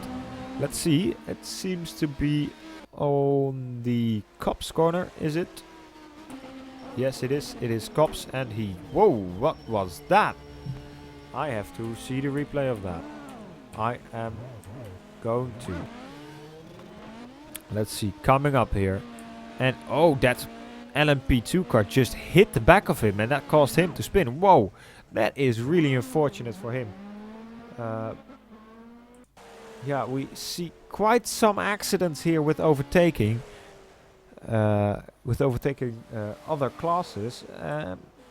Guys, really watch out with that, because that can cause you to get a penalty if that is occurring too often.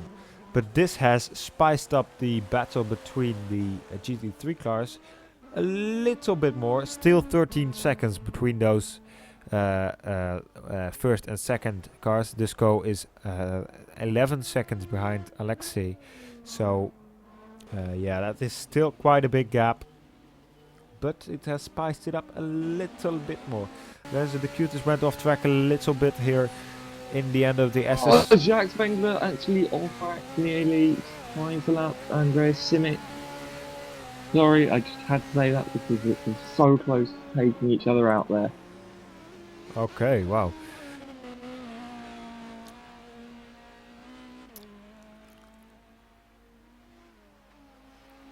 GT Porsches don't seem to be doing well. They seem to be getting lapped every lap.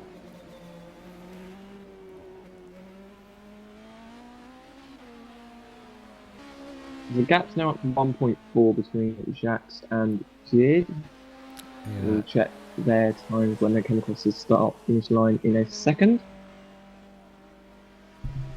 It's already The gap to is now 1.7, so Jacques got 0.3 seconds up on Jid there, so good driving by Jacques getting through the traffic.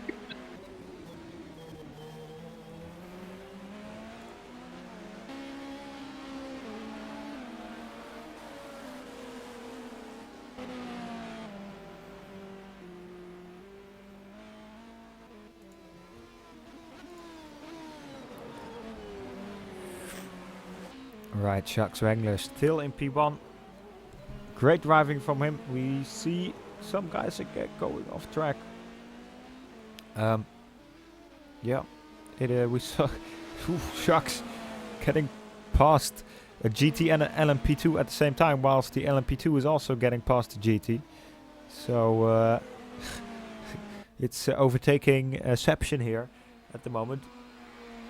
Alex, do you mind taking over for just 1 or 2 minutes as I get some water, because my throat is burning like I just ate. And Fedema takes the lead. I apologise. Fedema has just taken the lead. Jacques got held on the outside of the GT Ferrari, and Jacques now going to have to defend down the inside. Jacques loses the lead to Gir Fedema. I'll wait with my water for a second now. Yeah, Fedema. Jacques got really held up by the traffic there a little bit, and that has managed, Cheert has managed to take a little bit of profit from that, but will it be for long, as we see Jacques already closing in? Great driving again from Jacques Wengler, and oh whoa, we have some cars spinning around. Jorge Cabrita spun around. Let's quickly see what happened there. Jorge Cabrita was trying to get past an LMP2 car, I believe. Yes, it is. And then he bumped into it and span. Yep, we see that too often here. That's gotta be something the race director is going to have to look at. Now, Cheert Venema defending from Jacques Wengler. Jacques Wengler is quicker. We have seen that. Only 4/10 separating these guys. Jacques Wengler right on the tail here, on the exit, on the straight. Here we go. Jacques Wengler. Is he going to be able to pull that off? Closing in, going through cops. Cheert Venema going a bit wide there. Just going wide, just a bit off the curb. Now, Jacques Wengler, will he be able to get a good exit out of this couple of corners? GT3 car just getting in the way of Cheert Venema there. That is going to be something that Jacques Wengler is going to profit from, and he is actually getting past Cheert Venema. At the same point, Cheert Venema got past Jacques last lap around. So karma strikes back. Great driving and awareness from Jacques Wengler there. Great stuff. And if I may ask again, Alex, could you take over for just a minute as I get some water? Of course, get the popcorn as well. I think this is going to be a long and very fun 3 hours.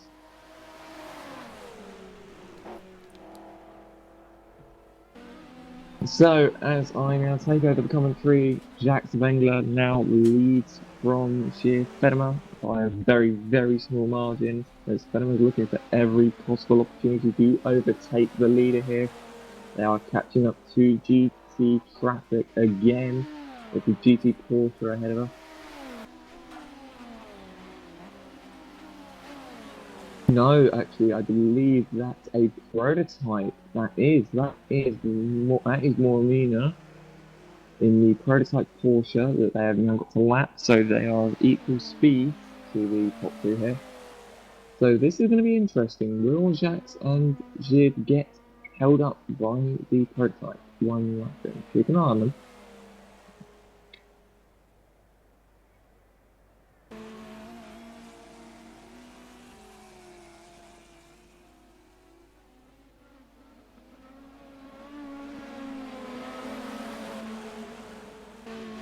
As we see the leader in GT3 as Jacques is darting through the traffic, trying to avoid everyone.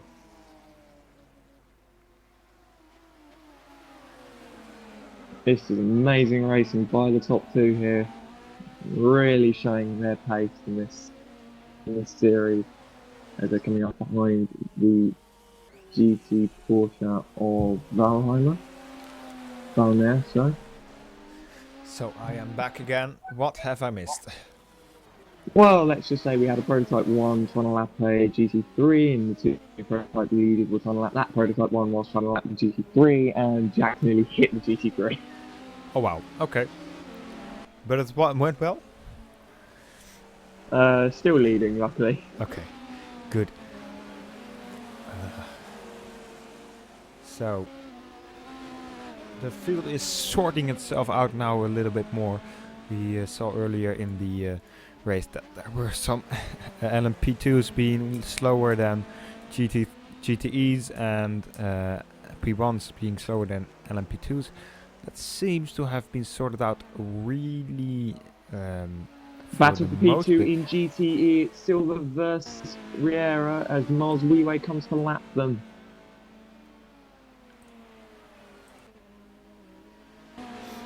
Yeah. Miles Wee just going through the inside there. Great stuff. Yeah, Ricardo Ferreira getting closer and closer. Great skin, by the way. I think that that's the skin I didn't have before. Let's go on board with him.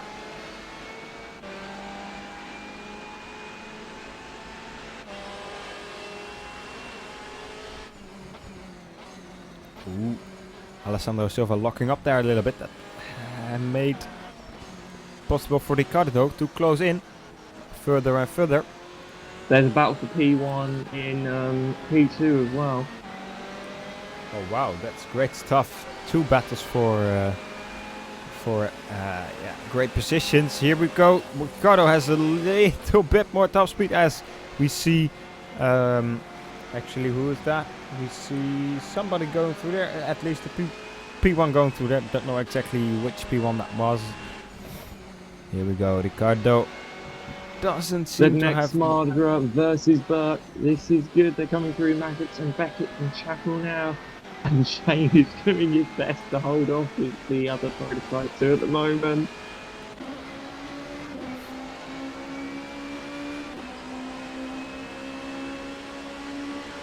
As we can see the GTE battle ahead of us. Two battles in one shot. Wow. Sedin Martin moving up to the inside there. Great move from him, outbraking Shane Burke and taking the lead now for the LMP2 class. Shane Burke has done greatly to keep that lead for almost an hour, or well, 40 minutes. Let's not over-exaggerate, but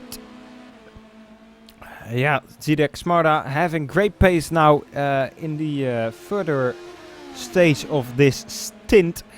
And let's see what is going on with the EGT battle, because... you don't need to look very far, we're lapping them.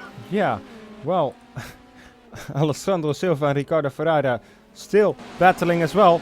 This is gonna be a battle overtaking another battle. Great stuff.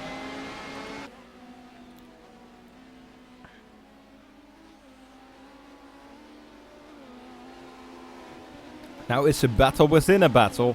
Battleception. Ricardo Ferreira having to leave a little bit of space there. Oh, Shane Burke. But getting held up behind the GT Corvette. Yeah. That's it's not the best line. The GT Corvette It's is... not actually hindered Oh, him. guys! Oh! It's not even hindered him. Wow! The GT was getting overtaken by two LMP2s at the same time. I would have brown pants by this moment if I were him, but luckily he is still driving. Ricardo Ferreira still closing in a little bit. He seems to be a little bit faster. Miles Weeway spun around. Let's see what happened with him real quick. What happened to Miles? Miles, what did you do to spin around? Did you go onto the curb too much there? Yes, he did. And then he spun around. Okay. He's now battling Van der Veed. Yeah, Van der Veed also a LMP2 car. 2-second gap between the leaders now, overall. Let's switch back to that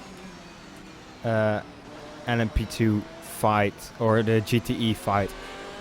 Ricardo Ferreira didn't have the best last sector, but he seems to have still be... Look, the pits, look in the pits. Who's in the pits? Jane Burke is in the pits. Whoa! Yeah, Shane Burke is in the pits. Alright.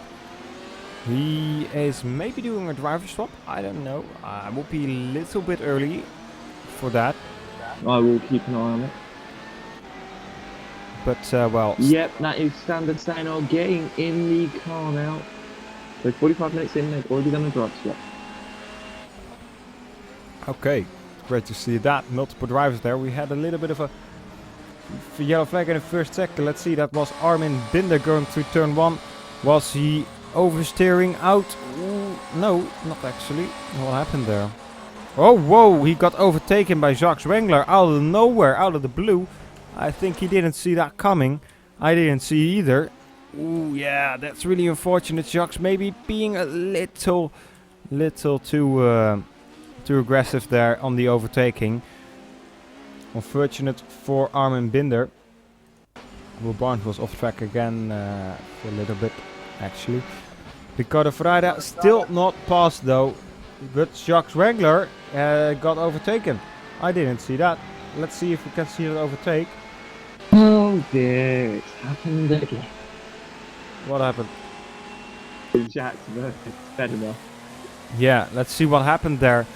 This is the overtake from Fedema on Jacques. Jacques got held up by a GT car again, and Fedema took advantage of that and got past nice and cleanly. Now, will Jacques be able to get back again? And they're now lapping the GTE battle here. We've got some other guys entering the pits as well. Theodoros Eziguluglu. Sorry if I don't pronounce your name right. Yeah, sorry. He's coming out of the pits now. He swapped with who did he swap?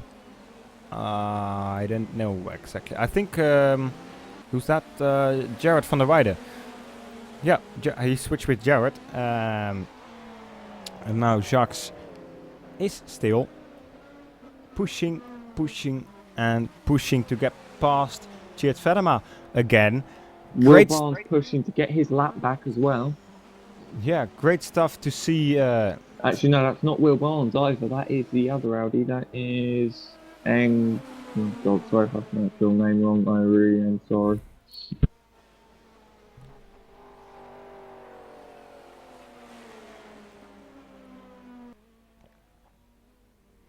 Anyway, they're now lapping the... You see Marshall's giving some blue... Fedema gets through and Jacques gets held. Yeah, Jacques got held up quite a lot by that McLaren GT3 but car. But Fedema's gotten held by the GT3 GTE leader. Oh, and we saw Ricardo Ferreira spin, and that must have been because of that battle with these guys. Oh no, it's actually... Oh, that is... Oh, whoa, that's carnage, guys. Whoa, whoa, whoa. Ricardo Ferreira smashed into the back of the LMP1 car there. That's the LMP1 car of Theodoros, who was coming out of the pits, and he had a major oversteer moment, rejoined the track a little bit too eager to go on, and then just collected Theodoros, and Theodoros collected in his way Peter van Muska, and those guys now both have some serious problems. I think the one that had the least problems is Ricardo Ferreira. He only lost his bonnet. Wow, that's something. Some real crash there. Really unfortunate for all these guys, especially the guys who couldn't do much about it, like Peter van Muska. Or was it even Peter van Muska? I think so. And nice to see the Corvette got through. No, it wasn't Peter van Muska. It was... who was it then? It was... Just watching the accident over, I just feel sorry for Theodoros really. He obviously went white, lost the rear end. Yeah, but who's the one that lost his front wing there then? What, the P2? Oh, that's... Is it a P2? Oh, I thought it was a P1. It's Zdenek. Oh, sorry. No, it was Marius van Bike, I think. No, it was Zdenek. He's coming out of the pits now. No, it was Smarter. That was a leader in P2. Yeah.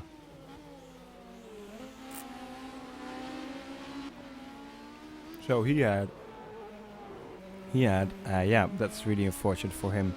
He dropped all the way down to P12, lost about 3 places. Vedema in the pits from the lead. Will Barnes as well in... Oh, wait, whoa. Will Barnes, DNF. DNF for Will Barnes. Oh god, I think my replay has just totally flipped out.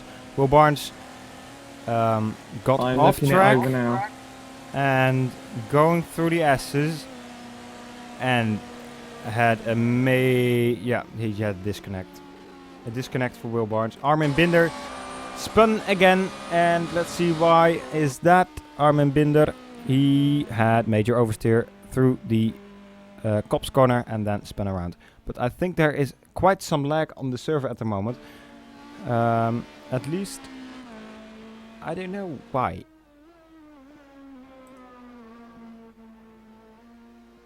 Maybe a couple of guys joining the server. No. I don't know. No, only people that are most likely to be driver changing. Okay, then I don't know what's up with that. So let's see the battle now.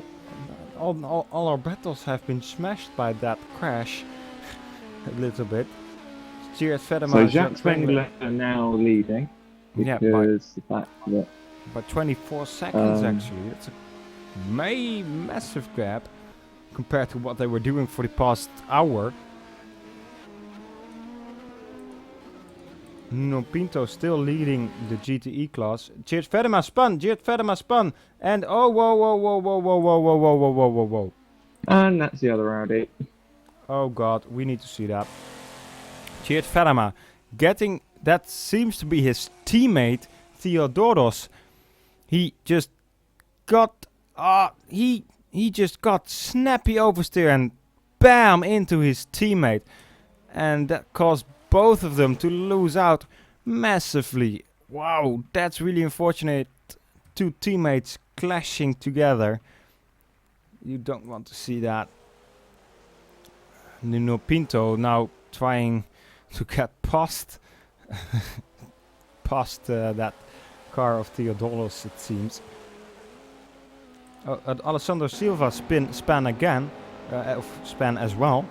Let's see what happened with him. I think he just went too eager on the curbs, or he didn't really anticipate very well to the speed there of the GT3 car there, and then he spun around through the Maggots and Baggots. Did he rejoin nicely, not leaving any types of scars? No, great stuff there on the rejoin. Need to give him props for that. Heavy traffic for the leader and for Miles Leeway. Yeah, there's really a lot happening at the moment. Oh god, Lorenzo spin around as well. Let's see what happens with him. Here we go. he just, whoa, what? That's a really weird moment for him. Don't know what's that. What's that? Why that happened? But as it stands now, only 3 cars are on the lead lap, as Oliver Ackerman is also in the pits at the moment, so he's also a lap down. Jacques Wengler still on track, doing a great job in keeping the lead so far. Dusko. Sandasano now leading Prototype 2 now. Who? Standasino, yeah. Sandasano, that's Burke's teammate. Burke's second driver. After that driver swap. Yeah. Not that far ahead of Nicolas Corbadink, though. Corbadink, so. Tjeerd Verderman now, though, on his new tires and on his new tires and more fuel, is now doing a 140.2, so a great time, 2 seconds faster than Wengler's last lap. So I think Tjeerd will be closing in quite rapidly now on these tires. So maybe some strategy needs to call Jacques in, otherwise he'll lose out a bit. God, that GT3 Ferrari really pushing Vedema out, and Will's PC shut off completely. Oh wow! So Will continue. He will rejoin the race. He's just going to be many laps down. And I was correct. Will's confirmed that on lap 1 he had a huge lag spike and a spin, which caused him to drop down the order. Okay. Great. So, Nicolas Simic now taking over the LMP2 car of the... Whoa, what is this thing doing? Simic is driving the Prototype 1 Audi. Yeah. Nicolas Simic had taken over from Peter Varamuska. They just went out of the pits now. Let's see if all goes well. Nuno Pinto is off track. That is our leader of the EGT car. Let's see what happened there. He just went off track a little bit, I assume.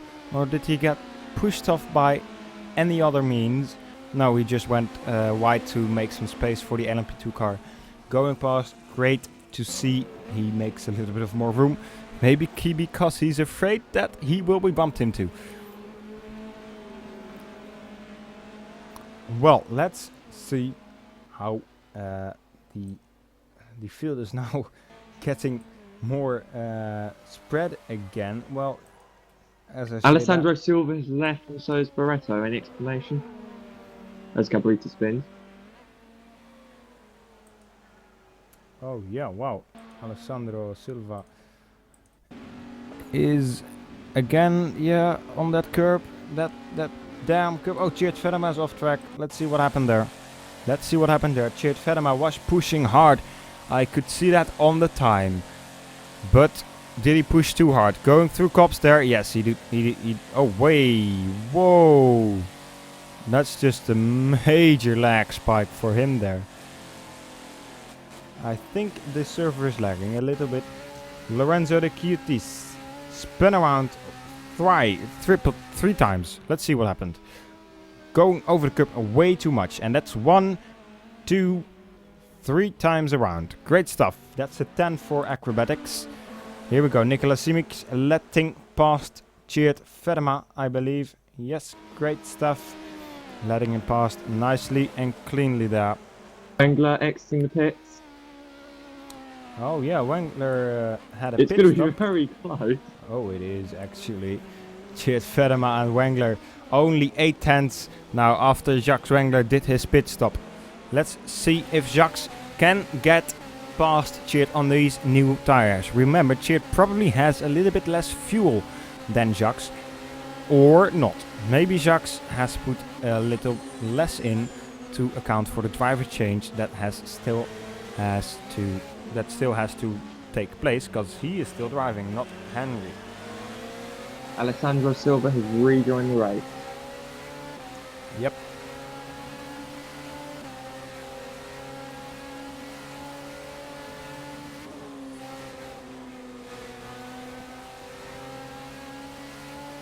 Right. Good that Shucks. Silver's back in the race. Shucks not closing in that much at the moment, but now there is a GTE car again. Those GTE cars always get in the way of Tjeerd Vedema. Well, not in the way, but it's part of endurance racing, guys. Now, will Jacques Wengler get on the inside? No, he decides not to dive up in there. That is too dangerous. But now he gets a really good exit. Tjeerd Vedema onto the grass there, or the AstroTurf there a little bit. Now Jacques Wengler, will he be able to get a better exit again out of this corner? He seems to, a bit too much on the curb. Almost had a major oversteer moment, but he kept it together. GT3 McLaren ahead. Yeah, he gets out of the way nicely. Now.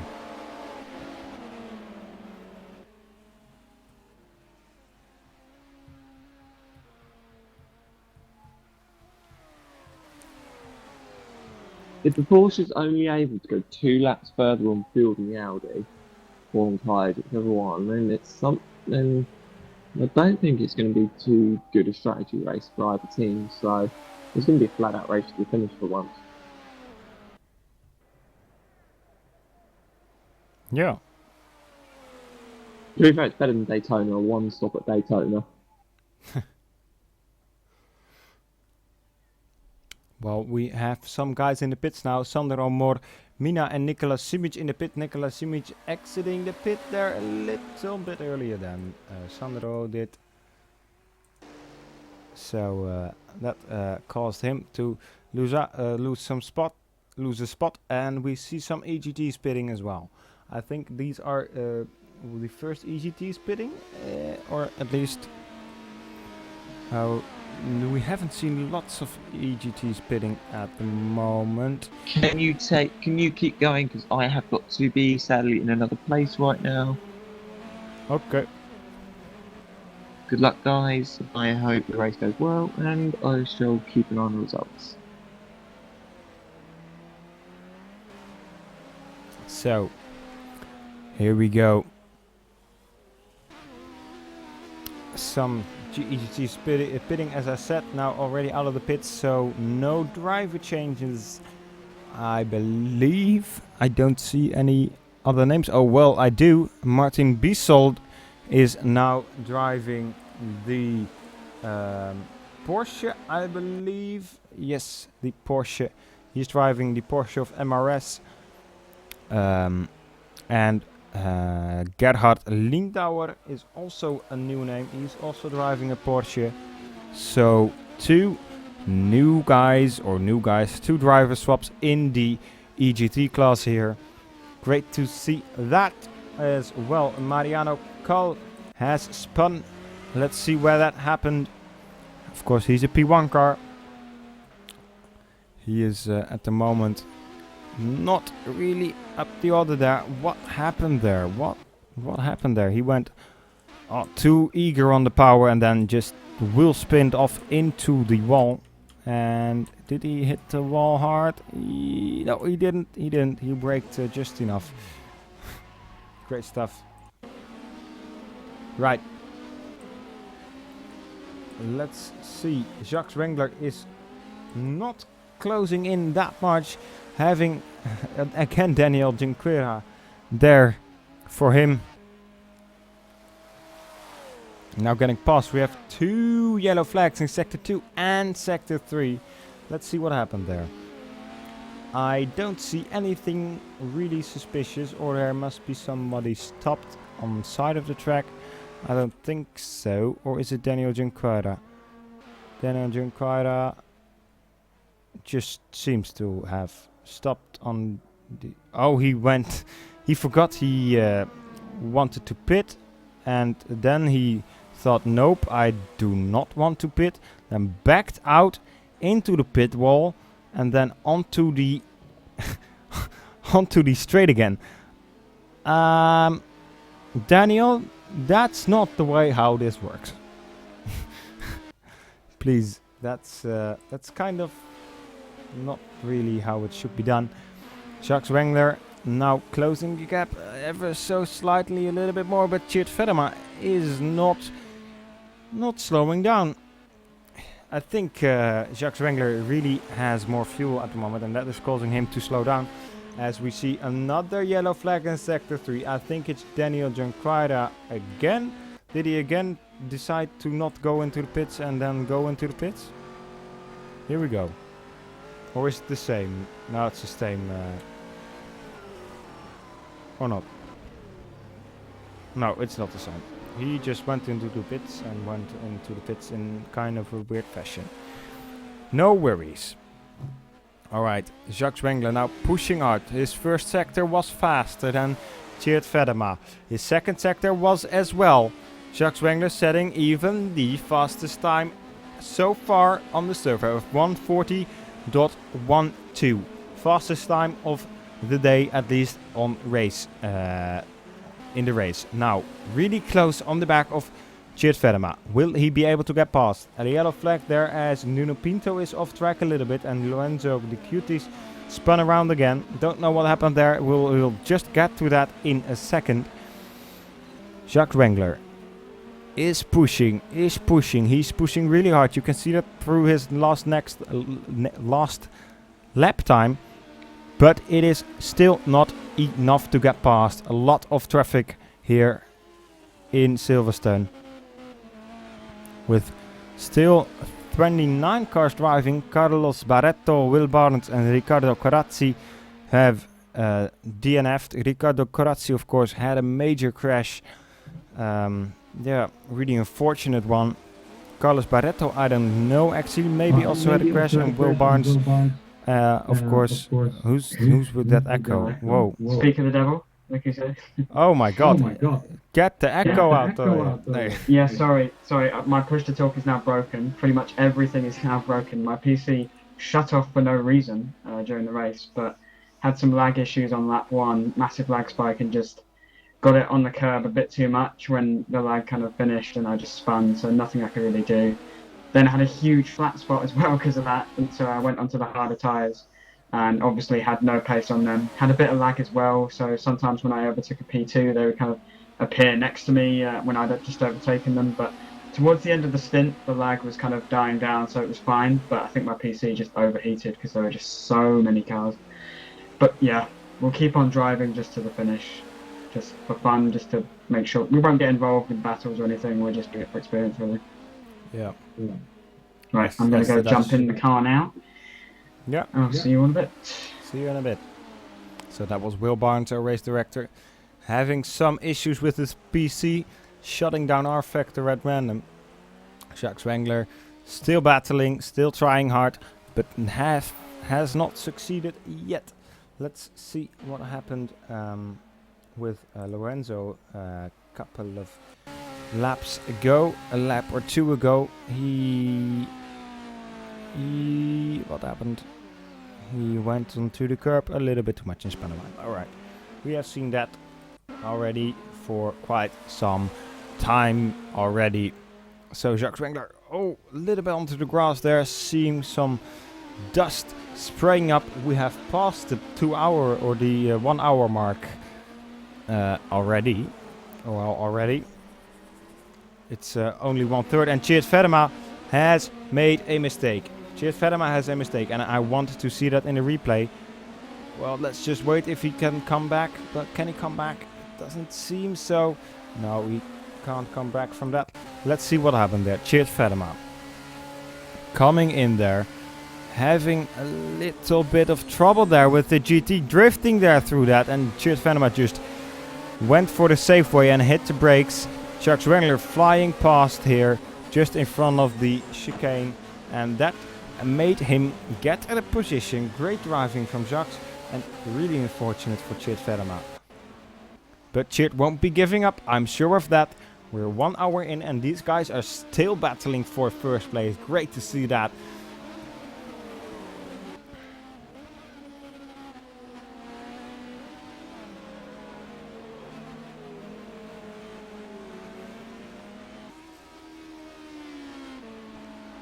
So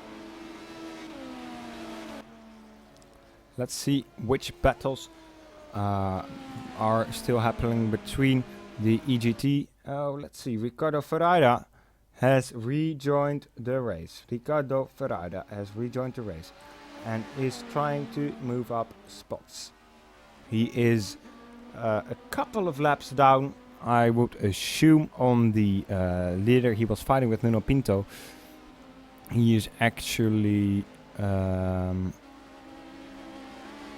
that far behind, a couple of seconds, but that crash, yeah, that cost him, that crash, that cost him quite a lot of time, but he is now battling with Edson Arkela, I believe. Yes, he is. Coming up to the back of the Aston Martin here. Will he be able to get past?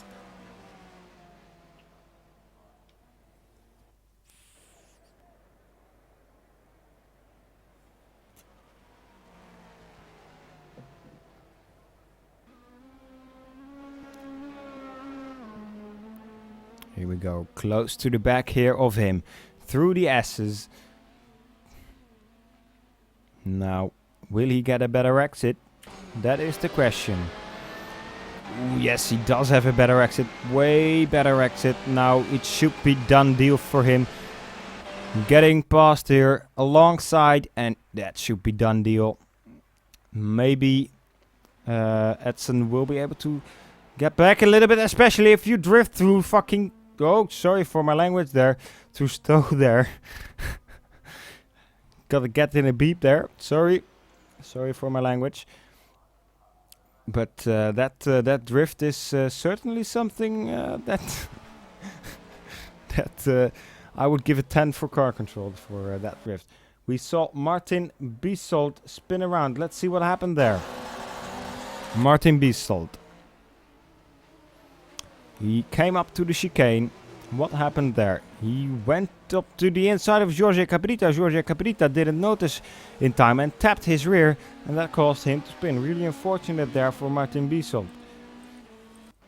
Let's get back to Ricardo Ferreira. Ricardo Ferreira has seemed to have gotten past cleanly, and we have a DNF of Oliver Eichmann.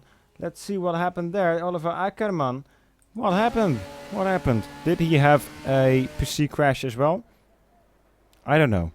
Whoa, yep, he has had a PC crash as well.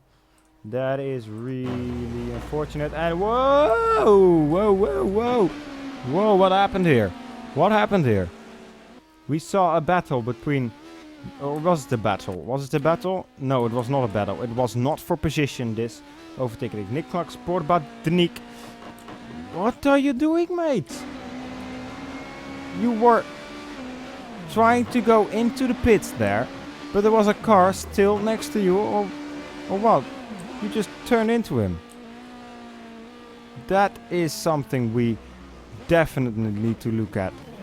And yeah, when Bill Barnes come back, I am going to talk with him about that, because that is not how we race.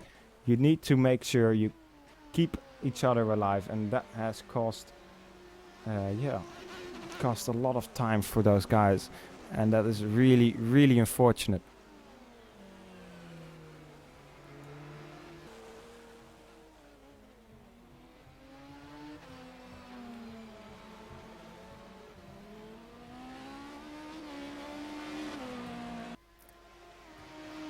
So we saw Nuno Pinto also spin around. Let's see what happened. Wow, it's so much happening. It seems like Peter Varmuska tried to get past, and that caused Nuno Pinto to spin around. That is really unfortunate again, also for Nuno Pinto. Oh, and we see somebody again spinning around. It's Daniel Junqueira, spin around. Let's see, has that anything to do with GTs? Yes. Oh no, it's just on his own. He just went on the power a little too early and then spun around. Nothing anyone else could have done about that.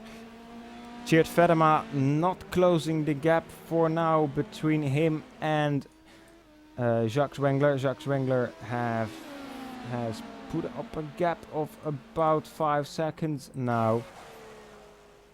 Great driving from Jacques. Tjeerd having some troubles with the overtaking of GTs.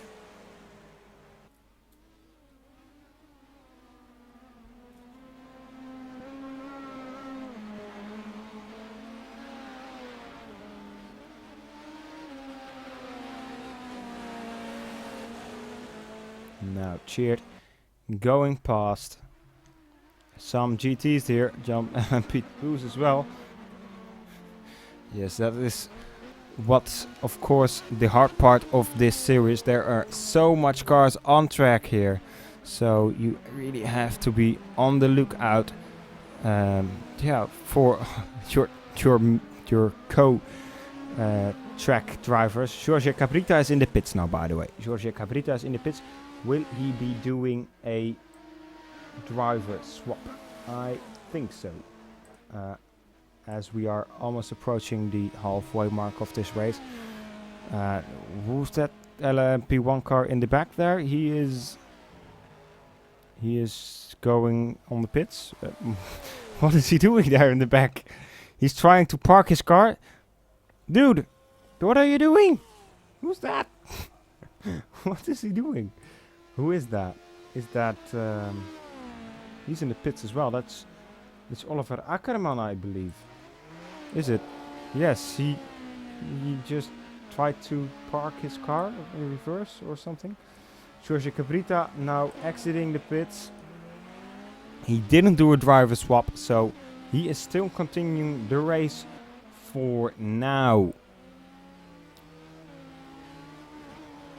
Still not one of the fastest guys.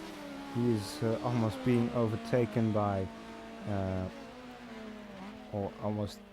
he's almost being overtaken by P2 cars. He is overtaken by P2 cars. Actually, he is down on 2 P2 cars. Oliver Ackerman is now still DNF. He tried to rejoin, as we saw just a minute ago, but that didn't go right to plan. Jacques Wengler is off track. Let's see what happened there. Jacques Wengler had a little bit of a lag spike, maybe, or did he just a little bit too eager? Oh, that's a little bit of a track extending for Jacques Wengler there. Not what we want to see, Jacques. You need to be, be careful with that. If I see that too often, you will get a penalty for that. Jorge Cabrita now still driving around, not after his pit stop. Hasn't been caught up by cold tires, luckily. So the smallest gap through the whole field at the moment is 6.5 seconds. That gap is between Martin Bissold and Edson Arkela. You can see that gap. Actually, it is where's that gap then? I don't see any cars. So that gap is actually quite big. Live timing kind of trickery going on there. Well, you see that there are quite some big gaps coming now. Of course, more than 1 hour in now, so the gaps are getting bigger and bigger. Even the gap between the leaders, Tjeerd and Jacques. Tjeerd coming in a little bit closer, but it's not that much.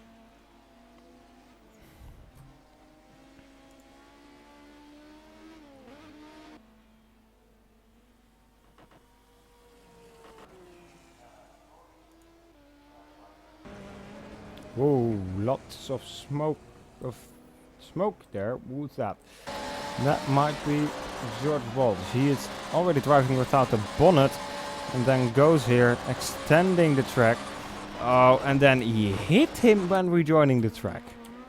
That is just careless. Really, guys. You have to watch out for that. Maybe got to blame the Aston Martin for that as well, but yeah, George, you were the one rejoining the track. You have to be careful for that then.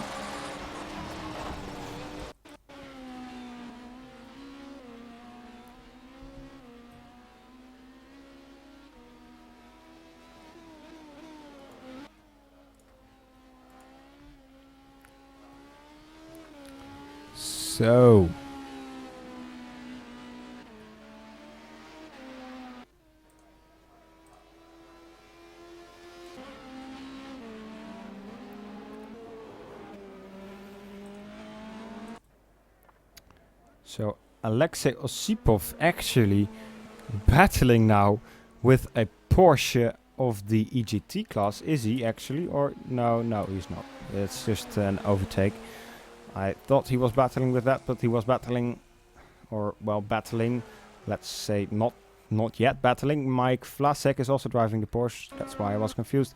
He is about, yeah, there you can see the 458 of Alexei showing up. He is doing a great job. Will Barnes is joined here, and Echo is back. Great stuff.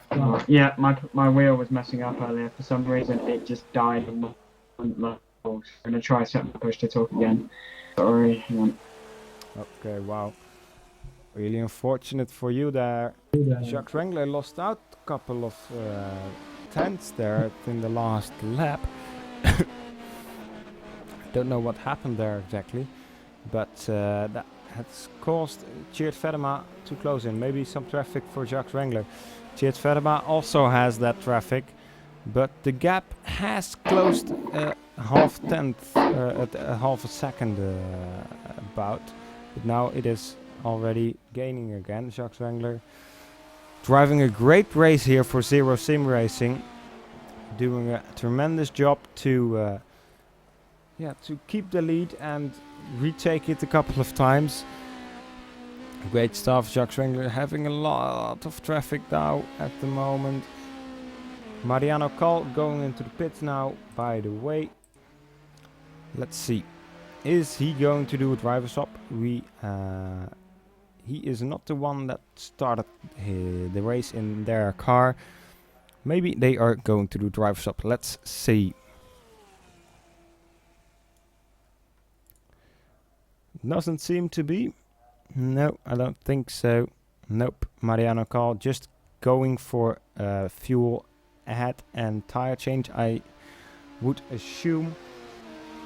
No driver swaps there so far. We are approaching the halfway mark of this race now, almost 1.5 hours through. Ooh, Jacques Wrangler going around the outside of Mariano Cal there.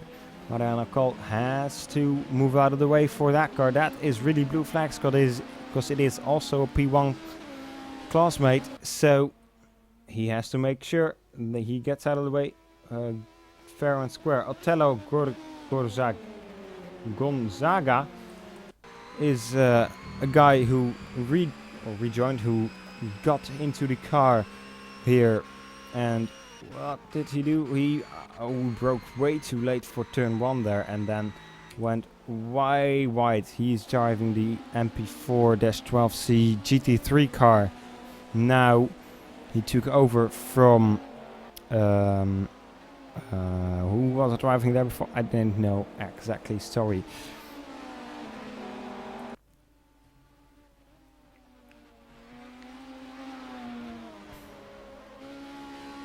So, not a lot of battles going on at the moment. Most of the guys are quite far spread out.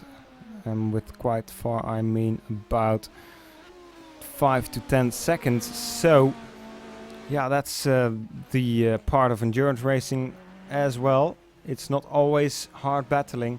Strategy is involved as well. And Mariano Cal going into the pits as well now.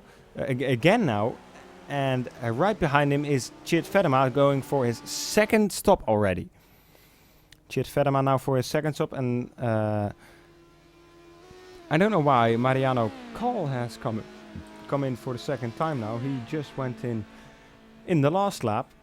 So that's costing him quite a lot of time. Now going out again rather quickly, so I don't know what's happening with his pit stop strategy. I think Tjeerd Vedema is going to do a driver swap as well.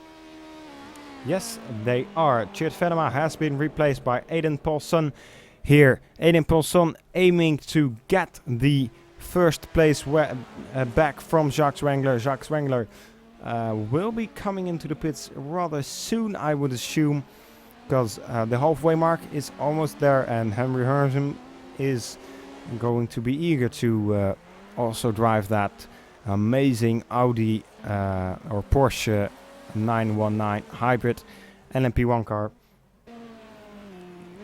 Not a lot of happening on track, as I said before.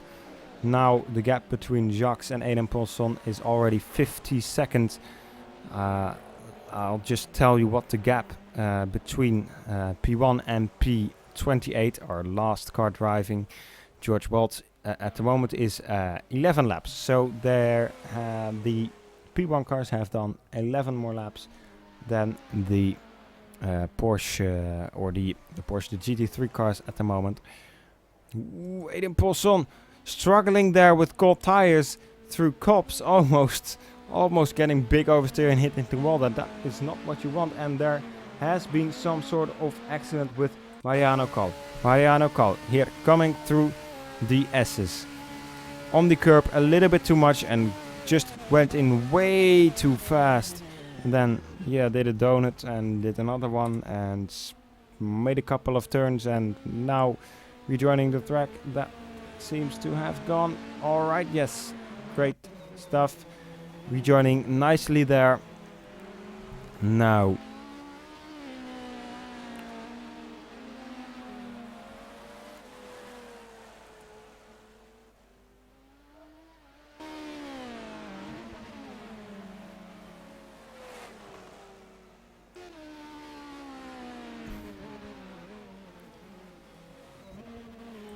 Lorenzo Di Ciutis is again spun around. Let's see what happened with him. To turn one, hitting the...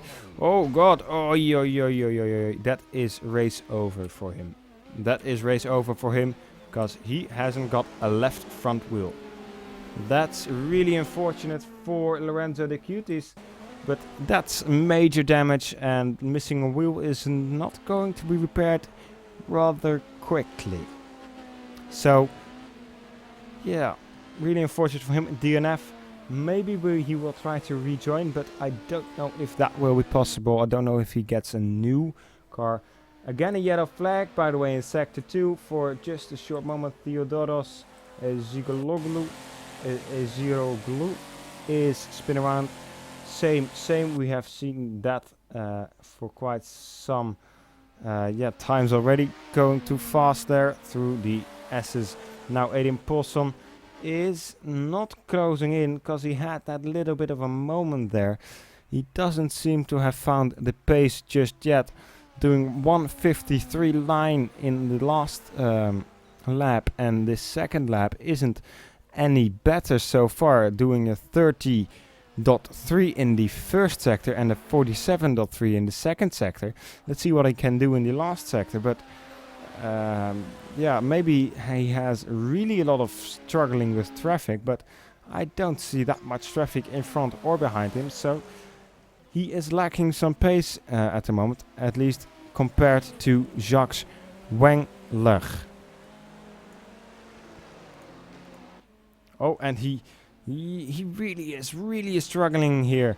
I don't know what's up with that. That's really disappointing to see, because they were in such a good position to fight for the lead, and at this moment it's looking that Jacques Wengler is going to take this home easily if Aiden Paulson doesn't step up his game quickly now.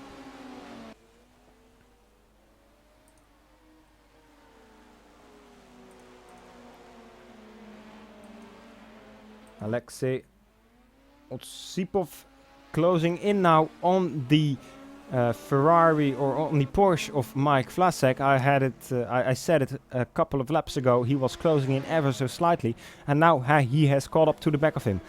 Remember, this is a GTE battling with a GT3 car of Alexei Osipov. Alexei Osipov driving a great race so far in the GT3 class, leading by quite a big margin, and now even battling with GT3 cars in front of him. Mike Vlasek not driving such a great race. Yeah.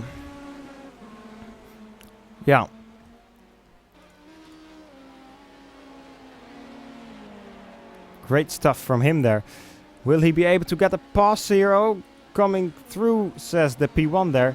Not yet for Alexei. Not yet a chance to get past Mike.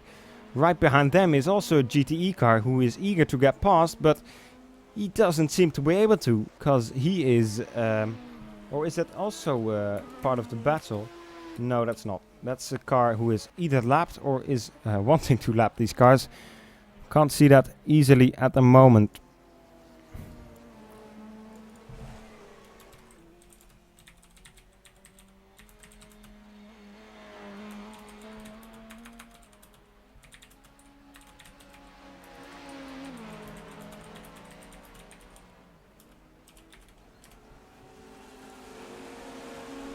Alexei Osipov lagged out there. Yeah, had a bit of a downside there. Ricardo Ferreira has spun around. Let's see, that's the leader of... oh no, it's not the leader. That's Nino Pinto, his teammate is the leader. But went into cops a little too... yeah, a little too eager and then spun around. Really unfortunate for him there. Saw him doing quite remarkable after that crash he had, that really unfortunate crash.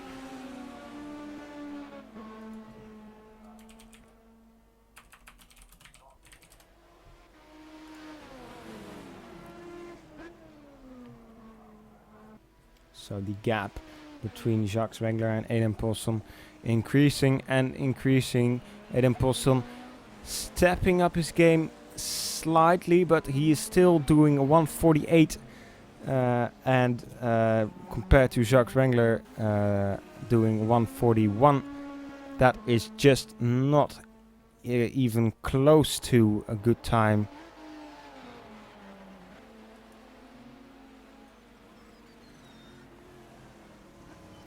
Miles Wee still doing a great job, by the way, by driving in P3. He hasn't been in much battles or something.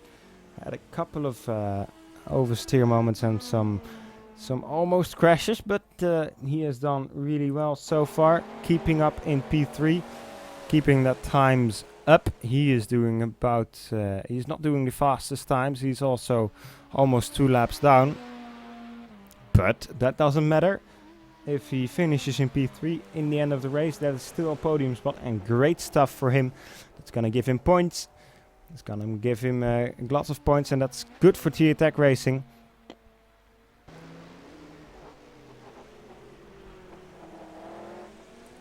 Oh, and we see someone spin around again. Alex Erkela got off the track. Let's see what happened there. Gotta go further a little bit more. He just outbroke himself, it looks, and then went off track, then rejoined, and then on the grass, and yeah, rejoined again carelessly, and there was a P1 in the way, and that hit him on the back, and that spun him around. Got to watch out for that, guys. Oh, Miles, whoa, I just said you were doing great, and now you are on the grass. What happened, Miles? Has he seriously run out of fuel? No. Or he has blown his engine, or Miles Wheelway has run out of fuel. Or is it Josh? Wait. Oh. I think Josh Crashwell just on his outlap blew the engine of the car. Let's see. Or was it I don't know what happened. I have no idea. Yeah, they just shifted back 4 or 5 times and then the engine blew. I have no clue what happened there. In the meanwhile, there is still some action going on. Lorenzo going wide again here, having some trouble getting past this car. Yeah, way too eager. That's not the way to do it.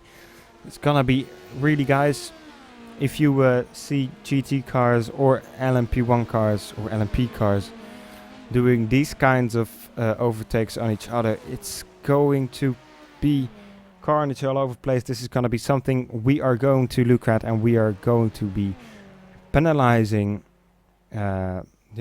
after this race, because this is just not acceptable for sim racing, guys. Come on.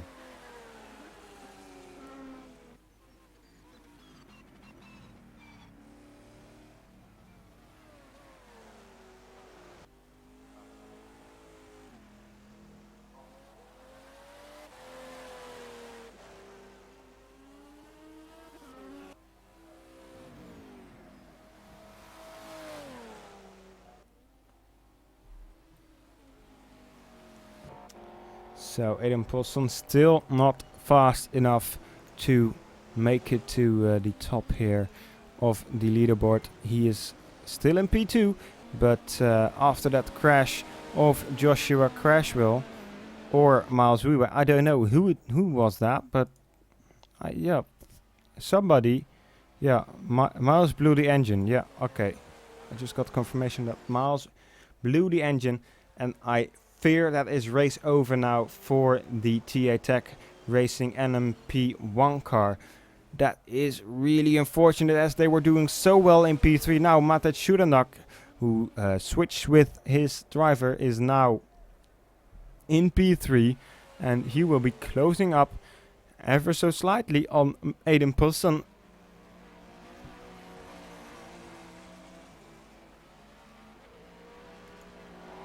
Miles saying that he blew the engine. He was trying to set up the pit stop for the driver swap with Josh, and that caused his wheel to glitch out, and then just blew the engine because of that. It's really unfortunate. Aiden Poulsen getting past some GTs and GT3 cars here now. Let's see, Matej Shudanak had some off track, just as I was saying that he was doing so well. There were 3 guys here going past each other, and Matej Shudanak tried to go past them all in one place.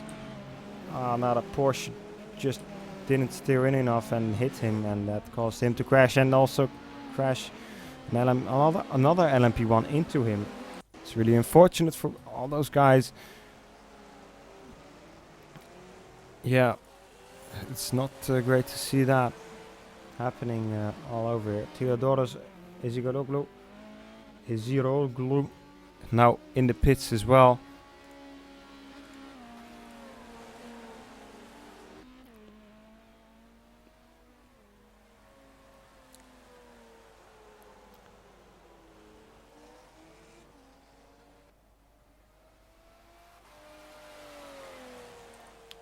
We have some off-track moments from George Waltz again. Yeah, same. We have seen this happen 1,000 times. Lorenzo, though, he is in a battle. Let's see what's happening here. Lorenzo the Cuties. He is battling with Senesi. Oh, whoa! Whoa, Lorenzo. What is this, man? This is not how you do that. He just ran into the back of Standard Sinal. Standard Sinal, they were battling for position, and Lorenzo just ran into the back of him, not caring at all about that, and that has ruined the race of Standard Sinal, who was doing a great job in driving in P1 for the LMP2 class. So I am actually going to get a penalty for that, because this is just not acceptable, Lorenzo. Lorenzo, sorry, but just give me a one slight moment, please.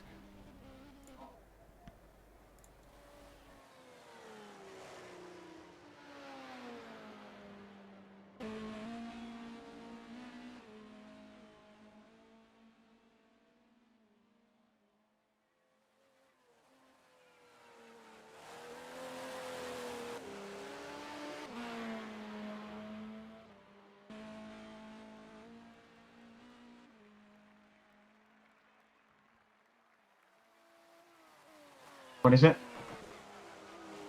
Hello? Lorenzo just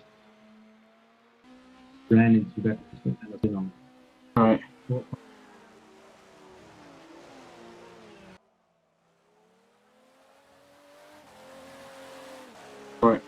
Well, if I can't say anything at the moment because I'm trying to fix my wheel because I think it's died.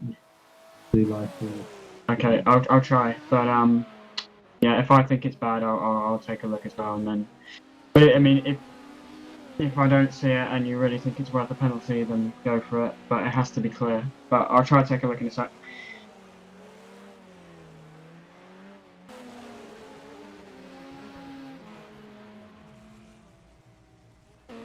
So we are looking into the issue at the moment, seeing maybe he will get a penalty because that move just was the drop for me. This is just not how it's done, guys. Really have to be sure this is a clean race. It hasn't been so far for all. Of course, it's not. It's with a lot of cars. I understand that, but that move just was not done. Sorry, Lorenzo, to say that, but it just was not done. All right, let's see. Let's go back to the action, because oh wait, whoa, my CPU is kind of blobbing here. Sorry, just some settings. Sorry for the inconvenience here, guys. A lot happening now. Let's see, Alexei is now again getting back into the battle again with Mike Vlasek. He had some issues there a couple of laps ago, but he is back at the back of Mike. But will he be able to get past? That is the hard task, because of course he is driving an LMP or a GT3 car, and Mike is driving an EGT car. And that is, that is just it's so hard to get past. Of course, he is in the meanwhile getting overtaken by another EGT car. So it's great stuff from Alexei. He's dominating the GT3 class so far. Almost a minute in front of the second one, Disco. So great stuff from Alexei.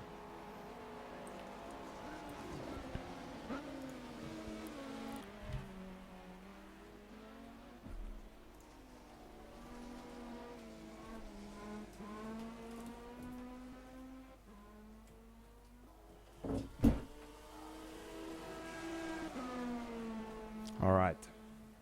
Jacques Wengler is dropping out some time now. Did he pit? No, he did not pit. Jacques Wengler had a problem. Let's see if I can see what that problem was. Jacques Wengler went off track. Let's see. Whoa. Whoa. Jacques Wengler tried to go past all these GTs, and one GT just did not see him.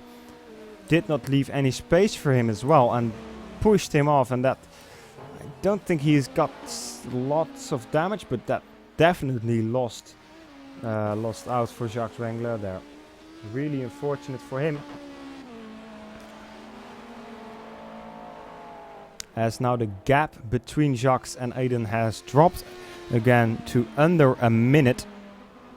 So that's good to see, but it's gonna race again pretty quickly, I believe. And Lorenzo spins there as we were watching him for the moment. Jorge Cabrita spun as well in the last lap. Let's take a look back at Alexei. He is still quite close to the back there of Mike, but still not close enough to get past or anything like that.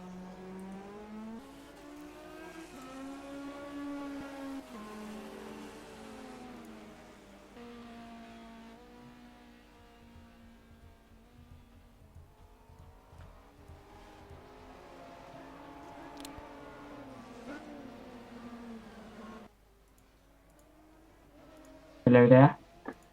Hi there. Yeah. I saw what you were talking about, and I just rewound it on my tablet while I was waiting for this to load. But yeah, he just ran into the back of an LMP2. And it was for position as well. He just into the back of him. I mean, Yeah. going into that final corner, I've been following loads of people there, and I always just wait a bit and I kind of lift off because I know they're not going to have anywhere near as much speed. So he should have just lifted off and waited till the massive straight after. Yep. Yeah, it's penalty for sure, at least. I mean, apparently he's crashed again since that last happened, so you might want to check that out. But my wheel is dead. It just doesn't pick up at all, so I'm done. Oh. Yeah, that's really unfortunate. Yeah, what do you want? Really unfortunate. Okay, moving on, yeah. Yeah, I'll just... Did Jack crash apparently? Yeah, he got in trouble with GT cars and lost out a little bit. Right. But he's in the pits now, and I think Hermsen is going to drive them. Oh, and I see somebody going in front of my screen there, spinning Alexei Osipov, the leader of the GT3 class, as well in the pits now. Will he make a driver's shop as well? We have passed the halfway mark already, so great stuff from him. Yeah, great to see that. Let's see, Jacques Spengler already out, or Jacques Spengler, I say. It's Henry Hersum, of course. Henry Hersum, of course, he is now driving the LMP1 car of the Zero Simracing team, the Porsche. And let's see, the gap between him and Aiden Poulsen is not that big, actually. So let's see if that gap can close down a little bit. But I don't know if that's gonna be possible. Henry, of course, also a great driver, has been driving for Zero Simracing for quite some time now. Let's see if he can keep that good pace from Jacques Spengler up and keep that position. Matej Shuranok also in the pits now. Maybe going for some new tires. But Aiden Poulsen doesn't seem to have the same pace that his teammate had. It's really unfortunate to see, because they were doing so well, almost constantly battling for P1. But now that battle has faded away a little bit. We see...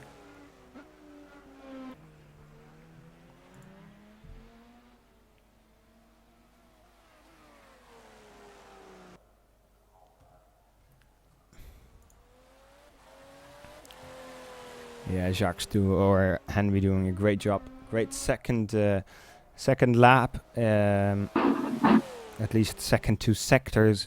Great for an opening lap with cold tires. Stana Senal has spun around after he pitted, of course, when he got smashed into by Josh or by Lorenzo. Oh, sorry to interrupt you there. There's been a huge crash at Club Corner. Just so much traffic, and P1 involved, P2. Yeah, really I'm messy watching there. that now. I'm watching that. George now. involved as well, and Ackerman.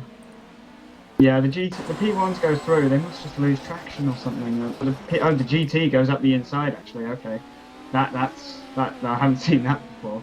The GT just not expecting that P1 to be so slow on the exit, but with the 4-wheel drive, it's very difficult to get on the power in these cars, as I found out. But yeah, I don't know why the GT would.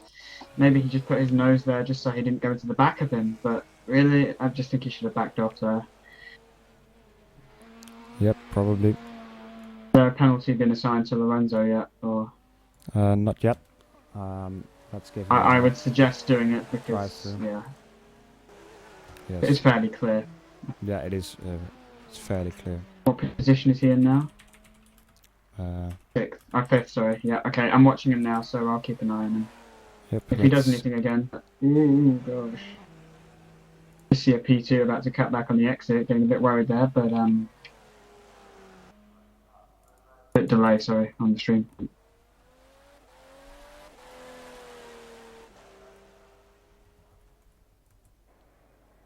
Oh, Matej is in the pits for Team RGPL, and he has just finished his stop. Don't think he's done a driver swap this race yet, am I right? Yes, no? Who? Matej in the RGPL. He's just had a pit stop. I don't think he's done a driver swap, No, right? he didn't. He just did a normal swap. Yeah, but he hasn't stopped. He hasn't swapped at all this race yet, has he? I think they did. Yes, No, they did. I can't remember. I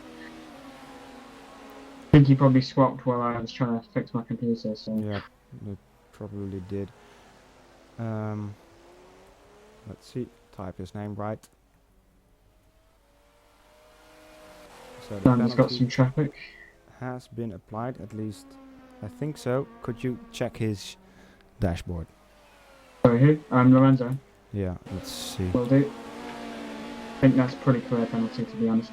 Shane is messaging me on TeamSpeak, so I'll just have a look in a sec. But I've got a problem because I've got a USB mouse, so if I plug it in really close to my headphones, I just get this constant beep. But I'll check his dashboard if I can actually, because my controls are fucked. Okay, otherwise I'll just check. Yeah, I can't get into cockpit camera because that button's on my wheel and my wheel just died for some reason. I don't think it's not on the wheel. Should it be on the wheel? Yeah, right. Yeah, usually on the display it's on the steering wheel, I think.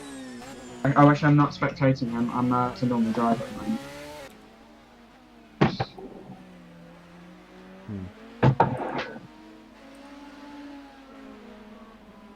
But Shane Burke just sent me a message, so I'll just have a look at that. Oh, and Jared Vandervid, he said something about a drive-through. He got a penalty for some, but yeah, I don't know what. Jared said he had a penalty. I don't know what for though.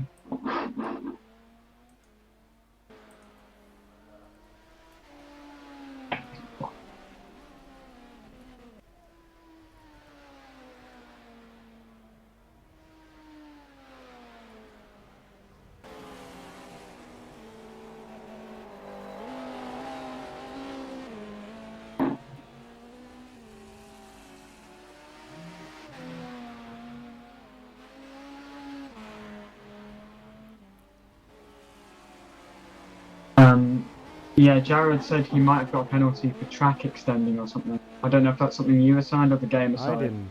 Then the game did. Oh, you assigned it? No, I didn't. I didn't. But yeah, I think he was asking to remove it for some reason. But Lorenzo is into the pits, by the way. Okay, let's see. I think he is doing his drive-through now. Yep, you gave him a drive-through. Oh, nearly hits the pit wall. Really precise driving there.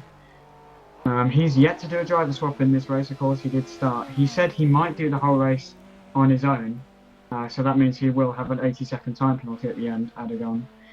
And yeah, that's drive-through served, I think, if you just check his dashboard, but it should be served. Drive-through served.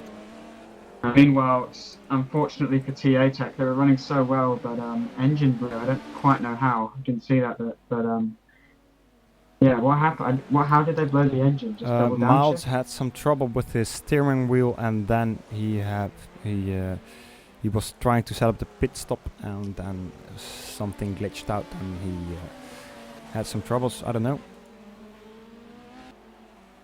exactly what happened, but yeah, really unfortunate for them. Aiden Paulson now really getting closer and closer to the back of Henry. Henry not having the pace as well at the moment. Aiden Paulson showing more pace than he did earlier today. Great stuff for him. Doing 141 in the last lap, and Henry 142. So he is closing in ever so slightly. Maybe Henry had some troubles with traffic. I can't see that. But Will's house is about to fall apart, I believe. Don't know what's happening.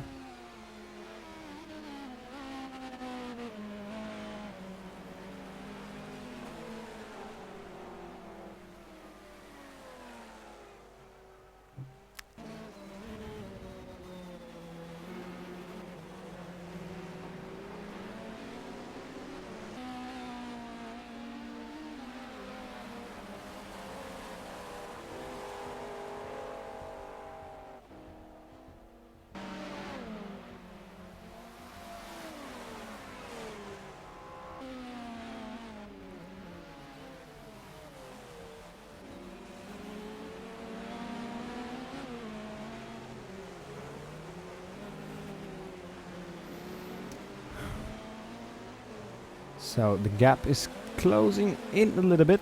Aiden Paulson having some trouble with traffic there. LMP2 getting out of the way nicely. Luckily he was.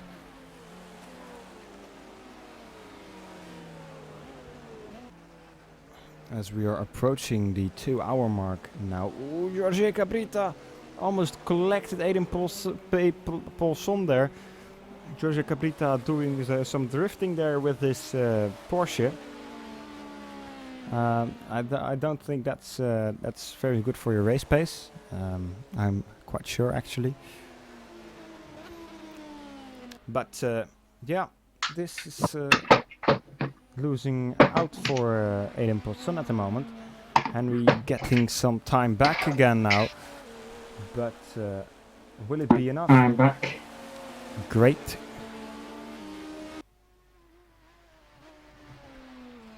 Yeah, I've had a message from Shane Burke saying a GT dived up the inside. Don't know. I didn't see anything about that. So.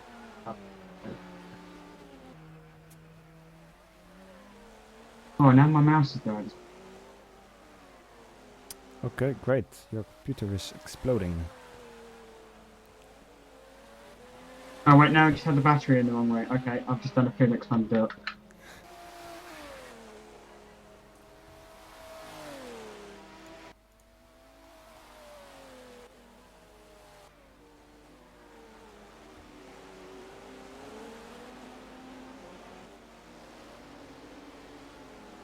One sec.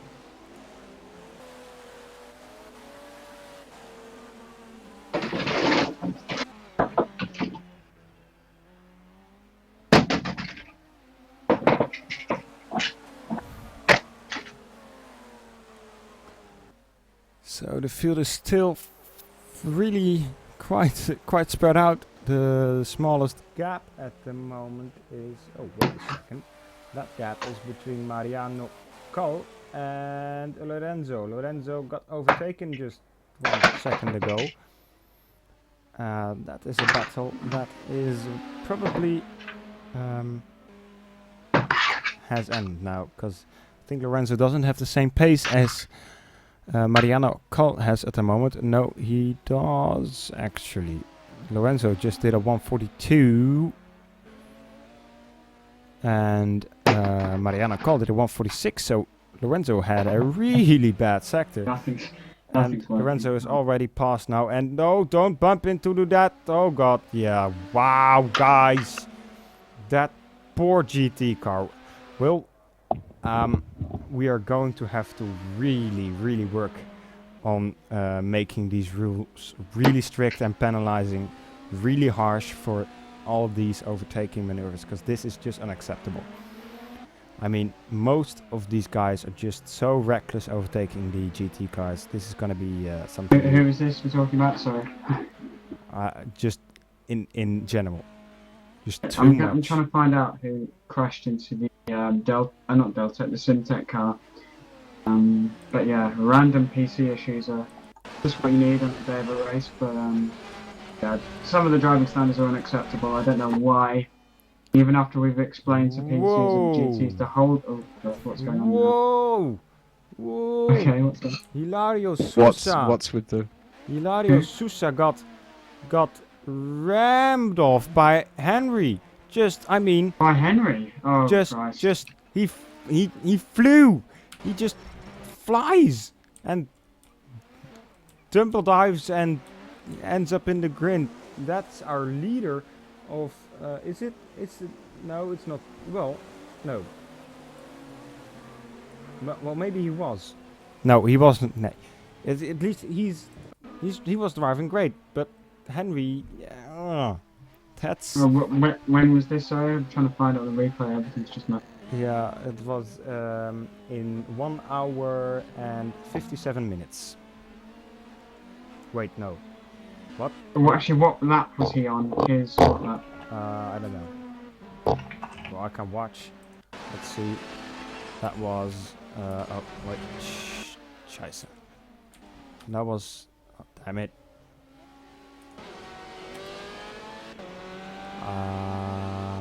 I have no idea. It's for me that he's on his 69th lap or something. But that's because what corner was it? What corner? Wait, it's lap 57 in Cops or turn 1. No, turn 1.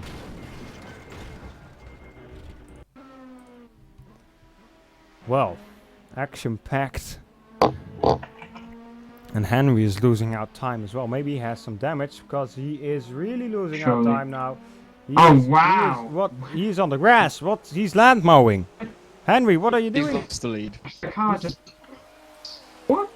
The car just... That's just the most amazing crash physics. I know ISI have shared this link. So we're just promoting our Factor 2 with its super realistic crash physics. But yeah, thanks to the guys at Apex who made that amazing GT3 crash model. Because as you can see, it's working a treat. But Henry Hamson now coming through more traffic, and he just completely... Someone sounds salty. Someone sounds salty? Just a little bit? Just a little bit, because my wheels just started to die and I didn't... Oi, mate, I'm in just as bad a situation as you are. Don't I can't even fret. use my wheel. Sorry, you're gonna be quiet. But yeah, Henry's really... Well, clearly I scared for can't traffic either. now. He's lost the lead to Aiden, and there's a battle going on for the lead of this race. According to my screen, at least. Yeah, is Henry P2, or am I losing my mind? Henry is P2, yes. Yeah, so they're really close together on track, and we saw Aiden kind of struggling for pace in recent times, so let's see if he can hold off Henry Hamson. It'll be a huge task, but yeah, this race just keeps giving more. They ride into turn 1, but I don't know if Henry's straight line speed will have been affected by that damage, because sometimes that happens, and I love how the TA Tech logo is the wrong way round on the rear wing end plate of the Deltec, but thanks to TA Tech for sponsoring us along with On Wheels TV. Great coverage as always, and XtremeRPM. Would have been good if TA Tech had finished the damn race. I know. F-Zero would have finished the race as well, but you know. Well, they still can with Henry Hermsen. Although, having crashed somebody off and having a penalty. I think he needs a penalty. Yeah, for that, if I'm honest. he's got a penalty. A drive-through, yeah? Yep, he's got a drive-through. I was going to say, because it's just... Yeah, I know, I am the Zero team owner, so, you know, if I'm saying that was bad, it was bad.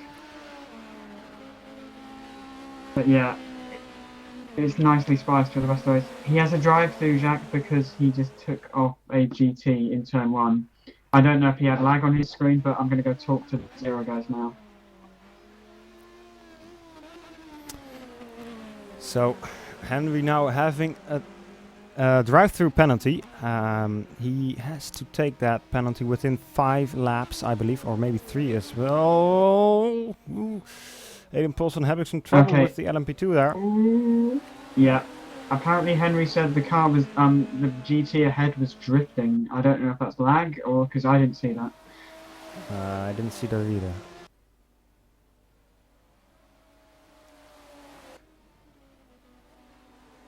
Well, then we'll leave that to the post-race.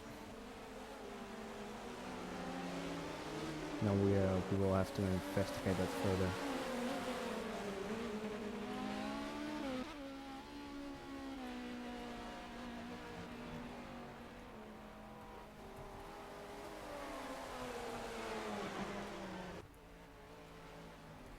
I think overall the battle for the lead has been brilliant this race. Yes, it is. It's been brilliant, and it's been spiced up because of some maybe not really fortunate accidents, but yeah, it spiced it up nice and easy. But we just passed the 1 hour mark, and that's great to see. Now battling hard with the back marker there, Henry. Maybe pushed him out a little bit wide there, but it's a back marker from your same class, so he has blue flags and has to move out of the way. It's not that it's another class, he has to move out of the way, and he did, so maybe taking a little bit of a shortcut. But now the battle is on. Henry onto the inside here, into Stowe. He didn't just... No, he couldn't make it any possible. But who's the guy flashing his lights behind them? Is that Theodoros or who is that? Matej, I think. What, the Ah. car behind Helmsen? Okay, Yeah. I've got news. You might want to remove the penalty and look at it post-race because the GT Yeah, car gets already a bit removed. sideways. Are you removed? Yeah. Okay, cool. Yeah, I just looked at the replay and to be fair, the GT car just drifted.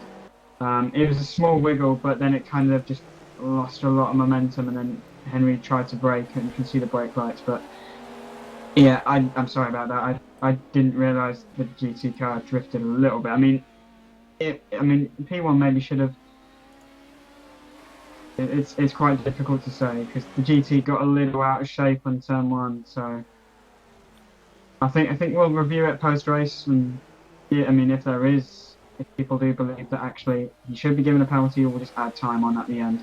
But yeah, I think he's actually going to overtake that same car now. Actually, Who? Justin. Oh no, that's just a replace.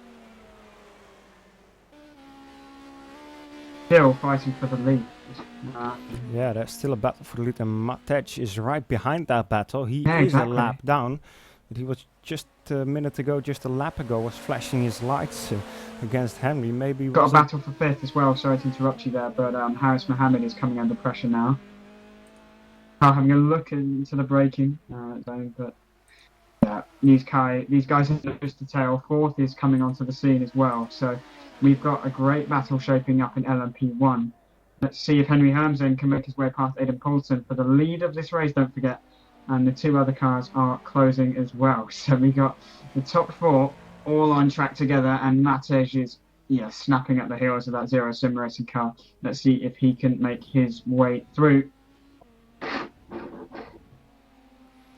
No.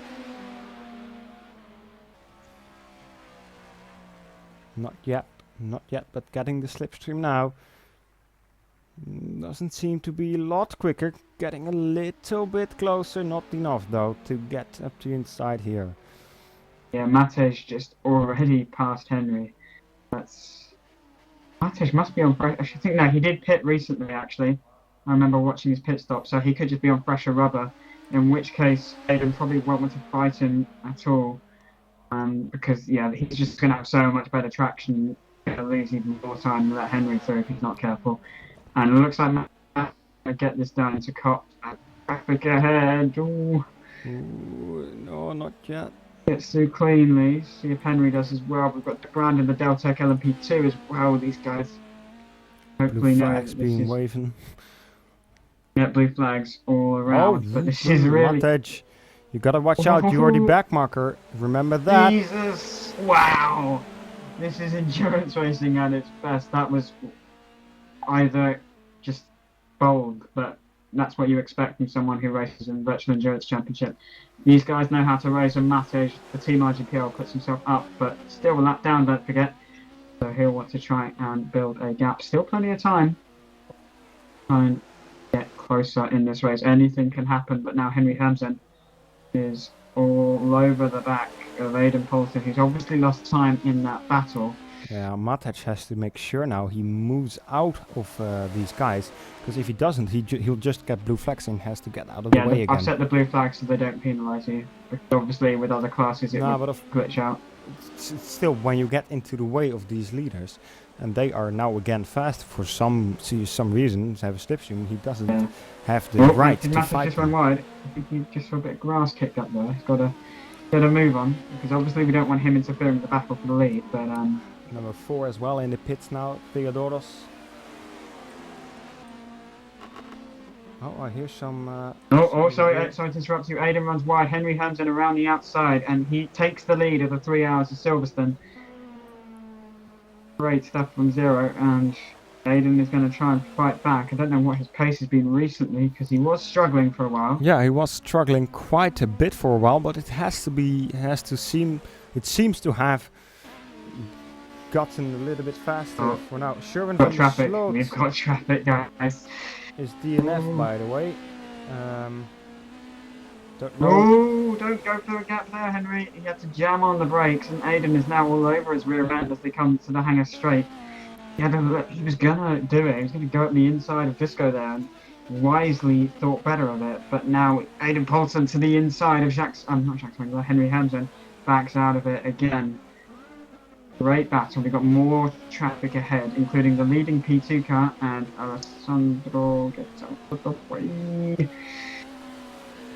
Aiden Poulsen making his way around the GT now. Lost a bit more time than Henry Hamsen, it's fair to say, but also Matej making his way past the leading the Simtech P2 car.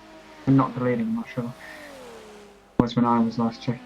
Well, Ilario Sousa is off track together with Harris Muhammad. Let's see what happened there. Oh, they go off track. I don't know. What happened? They were battling quite intense, but obviously we switched to the main battle for the lead. Yeah. Yeah, Harris Mohammed did lose a spot there, so he must have got past. Yeah, he got wide at. Oh, sorry. Mariano comes into the pits now. Mariano is into the pits. So, see how long that stop is. We've got a lot of cars on track. Really nice to see. Yeah, Luz placed out of Harris. He, of course, got a spot on him just a moment ago. Ooh, it's getting quite interesting here. Blue flags being waved for the leaders, of course, and then the car wide at Cups as well. But look at the traffic these guys having to deal with. Got LMP2. Stander is ahead, of course, but yeah, Stander did a drive swap opposite with Shane Burke. Here come the Zero, and here comes the Deltec. Also got the GT3 Iceberg Racing Ferrari. Up the inside goes the second place Deltec car. Theodoros in fourth as well, so good result for Deltec so far. But obviously still a long way to go in this endurance race as Aiden takes a nice helping of the curbs there. We're starting to pull away now. Run a bit wide there. Careful.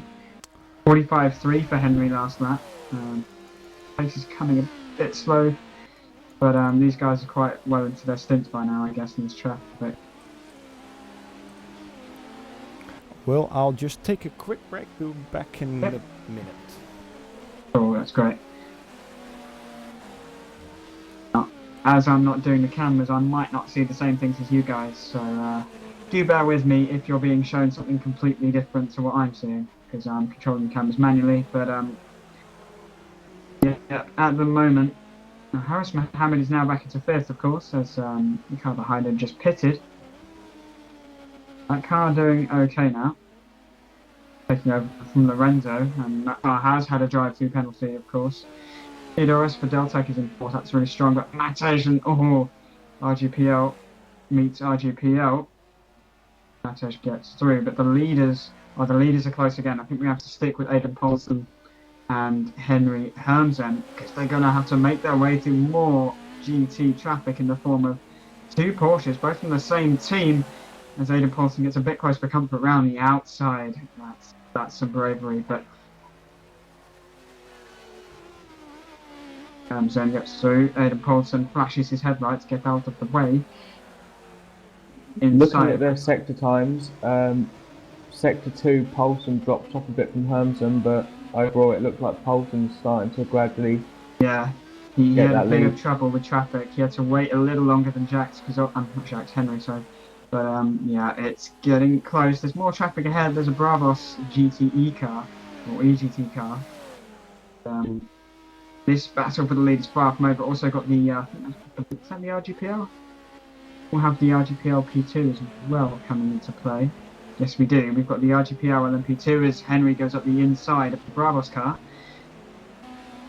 Getting rather tasty now because Aiden Poulsen is all over the back of Henry Hamsen. And I think he might actually be close enough to make him... No, not quite. Henry's got a slightly better exit. Also got Zdeněk Samada just ahead of them. A great race so far. Yeah, Aiden Poulsen all over the back of Henry Hamsen. Gonna have a good run into Cups, actually. Quite close enough though, as they make their way safely past the LMP2 car. Great job from them. But GPL actually gets a bit closer on the exit. But let's see. Do Maggots, Beckett's and Chapel we go. I think Poulsen might look for a move on Hermson into Stowe. Or He's he oh might no, wait he's for the not. pit He's not stop. going to make a move now because he just got too much on the curb. Lots of tyres squealing. You just commentator cursed in chat. Thanks. But yeah, he was really pushing in that Beckett section, trying to get a better exit than Henry, but too much curb, similar to what I had in the opening lap. But oh, Aidan Poulsen pits. Aidan Poulsen pits. Don't know if they'll be doing a driver change or not. He obviously takes the lead on the screen because the pit lane is. This corner actually gives you an advantage, as Schumacher controversially exploited that feature of the track back in. Yeah, the pit lane does give you a small advantage as you come in, but obviously takes the lead. Let's see how long this pit stop is. About 16 seconds for tyres or so. Fueling is pretty quick as well, and he is away. So pretty routine stop there. He's going to come out in a bit of GT traffic by the looks of things. Aidan Poulsen rejoins the track on his 78th lap, according to my screens at least. But Henry Hamden now has some breathing room. That should have taken some of the stress off his shoulders, but he's still got to win the race. Through the field now. Still got 25 cars running in this season opener.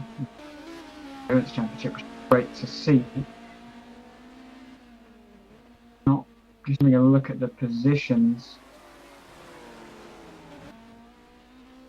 Yeah, but Nicholas or Badnik, I'm not going to attempt to pronounce that, so apologies there, mate. But yeah, Seawolf Net Race are leading in LMP2 as Matej makes his way through. Oh, Mariano going onto the grass there through turn 1. This is getting GT off as well on the first straight. I am back. Okay, yeah, the second place Delta car has come into the pits, and I'm just watching Aris Mohammed at the moment through traffic, but yeah, it's kind of spread out again. Henry's got a bit more breathing room, but Aidan was really close, then just got too much on the curb at Maggots and Beckett. Caught a big slide, but lost a couple of seconds or so. Now Henry's got no one behind him for a while. Don't know if I got everything that was on your cameras, by the way, because I'm obviously not using the plugin. But yeah.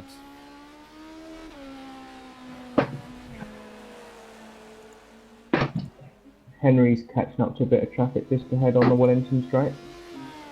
Yeah, he's got the leading LMP2 car, I think, just ahead of him. He has Nicholas, of course, leading after some difficulties for the RGPL branded Simtech car. Real shame because they're doing such a good job. Nicholas is P2 in the LMP2 class. Okay, I made a mistake then. Oh gosh, there's some. Oh, the GT is spun. It's a Ferrari, and it might be Ricardo actually, but it's at Stowe Corner, and he's making his way back onto the track as there's a prototype approaching. This could get rather messy indeed. Dear, oh dear, oh dear, oh dear. Oh, Noel thought he was going to make a move up the inside in LMP2, but he comes into the pits in 12th place. Nicholas. Oh no, sorry, Zdenek is leading. My apologies. Yes, Zdenek is leading that race. Yeah, I got confused because there's an LMP1 in between them. That's why. Yeah, so not having a great run. 7th for him, but Harris Mohammed making his way through traffic, just looking through the prototypes. Theodoros, I think he went a bit wide, a little bit, not much. But yeah, spreading out a bit at the front now. Obviously that pit stop. Pit lane is fairly quiet, just that one Dark Racing LMP2. That's a report. Oh, hang on. GTs, because they're getting pretty tight. A lot of traffic. Yeah. Traffic all over the place. And whoa, there's the Guillermo Ramos has spun 5 times or something according to my screen. Let's see. What happened? Which position, sorry? I don't know. Whoa! What? Which position? Oh gosh, got Alessandro Silva. I think he went wide at Cops because The Iceberg Racing GT3 nearly went up the inside, and now the Iceberg Racing GT is off on the curb, and there's going to be a GTE coming through. Bit hair-raising, not really the place on the track where you want to have a big moment, and Andreas Schmich makes his way through. Nice and cleanly got. Oh, this is interesting. As that's Harris. No, it's Ackermann. We're doing the Porsche. This is getting rather tasty indeed. So many cars, which is great to see, of course. But, oh, and Theodoris, who was in fourth, is now in the pit lane for Delta. Let's see how long his stop is. Oh, and there's a driver swap. Jared gets into that car as one of the Bravos Aston Martin GTs comes in. But Jared rejoins in 6th position. I believe he's just coming out into a bit of traffic. Unfortunately, it's not a great place to come out, but he just gets ahead of the P2, crucially. Oh, no, sorry, that's Matej. It's Matej, my mistake. Matej is going to come storming through on the inside, because I think he's a lap ahead. Yep, he is. And Jared has to... probably didn't expect that coming so quickly, and you can see the 0P1 car just in the background, so he's going to get even more blue flags now. But we've got Alessandro Silva going onto the grass there. That's a bit... line, to say the least. Oh, it's GT battle. Alessandro Silva up the inside, didn't work. Some waterworks flying around. Dero.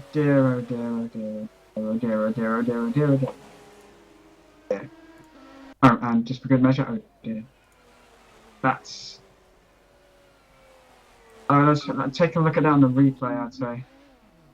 Yeah, I am trying to find it. Going back to the lead battle, not really a battle at the moment, but Henry is putting in faster times, but he will have to pit, so that battle will start again soon. Aiden he's had a bit of traffic, I think, recently, so let's see what he can do now. Just made his way past a Ferrari. Can't really see many cars off in the distance when I'm watching him, but let's see what Henry does. Clear track ahead of him.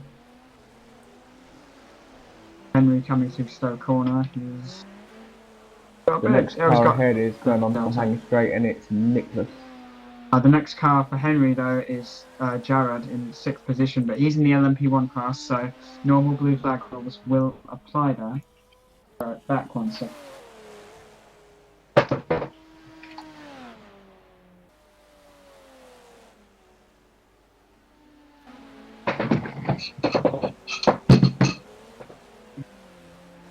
That moment when your microphone mute button is on your wheel, and of course your wheel is broken. That was really clever of me.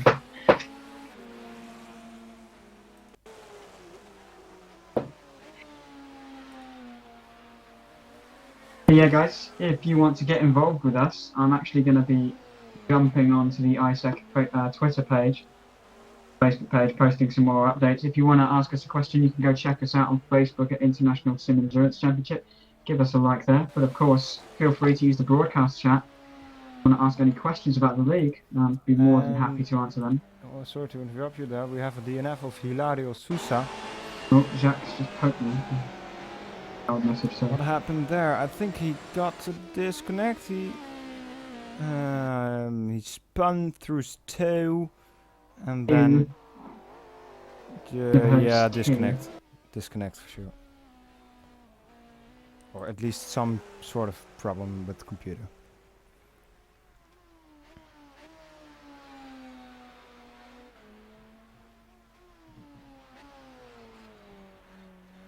Couple of cars of track, nothing new. We've seen that all race.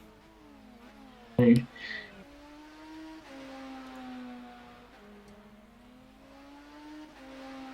Yeah, guys, seeing as the race is kind of a bit quiet at the moment, you can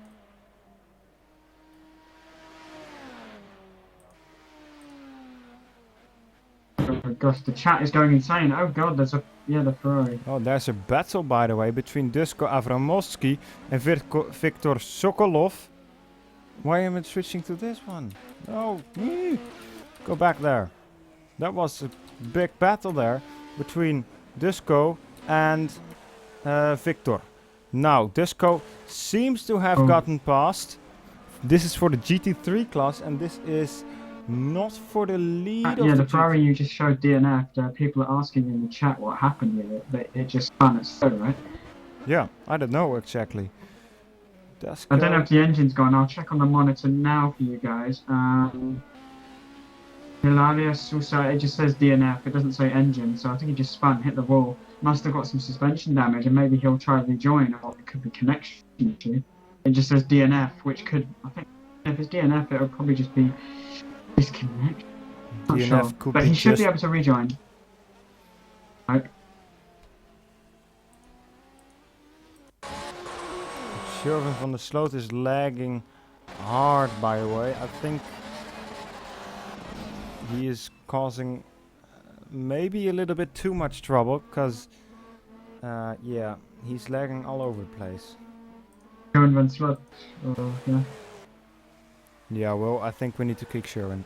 Sherwin is just lagging all over the place. This is not doable. Right, I'll take a look at him. Is it just his car? It's just he, yeah.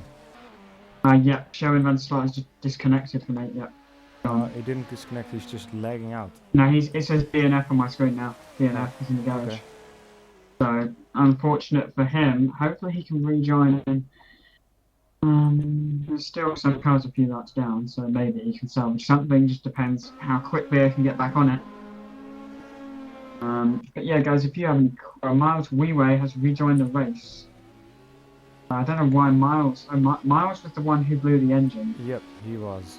Yeah, he was. Okay, so he let's see if I'm watching him now. Let's see if he can join, because it'd be great to see TO take back. Let's see what they can do.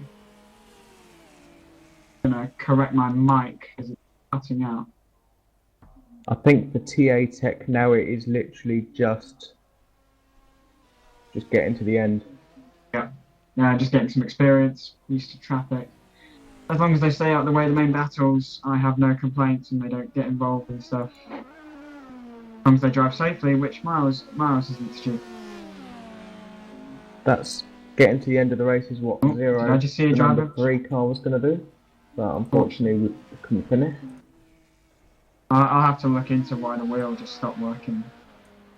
A little bit concerning. Yeah, I'll have to look into that later. But it is a shame because we were going to try some running to the end.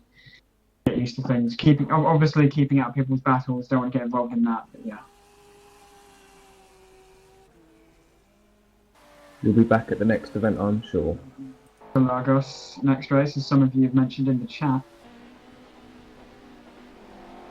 The engine change is taking a while for Miles Wee. Apparently, he still can't get in. I know the engine change takes a long time compared to usual DNFs. So we had that in Sebring in the 12-hour race where Force Canada blew its engine, but it could reconnect, but they decided not to come back for a few hours. But yeah, Squire Motorsports also blew their engine in that race and didn't come back, even though they did like 6 laps, 4 laps. But at the moment, just looking through the field, yeah. Who is the first GTE? Asked Alessandro. I'm gonna take a little look for you because first place GT, well EGT at the moment, that appears to be David Rego. Rego. Okay, so he's in the Ferrari. Yep. Yep, the Ferrari. Now who's leading in GT? GT3 is Disco. Disco. He Yep. just passed the leader, Yeah. Victor. It's getting close though. That battle's heating up. That's Yeah, no, Good it's race. just cooling down now. He got past him 3 laps ago. we need to convince the people watching that this isn't boring. Okay. It's endurance Nothing there? racing. Endurance racing is fun. Yeah, Anyway. this isn't boring. This isn't like Formula Whoa, 1 whoa, whoa, sometimes. whoa, whoa, whoa, sorry. I thought I saw something else then. I was panicking. Okay. Looking at the sector times, Paulson seems to be catching Hermsen gradually, but very slowly, but he's still putting in consistent lap times between them.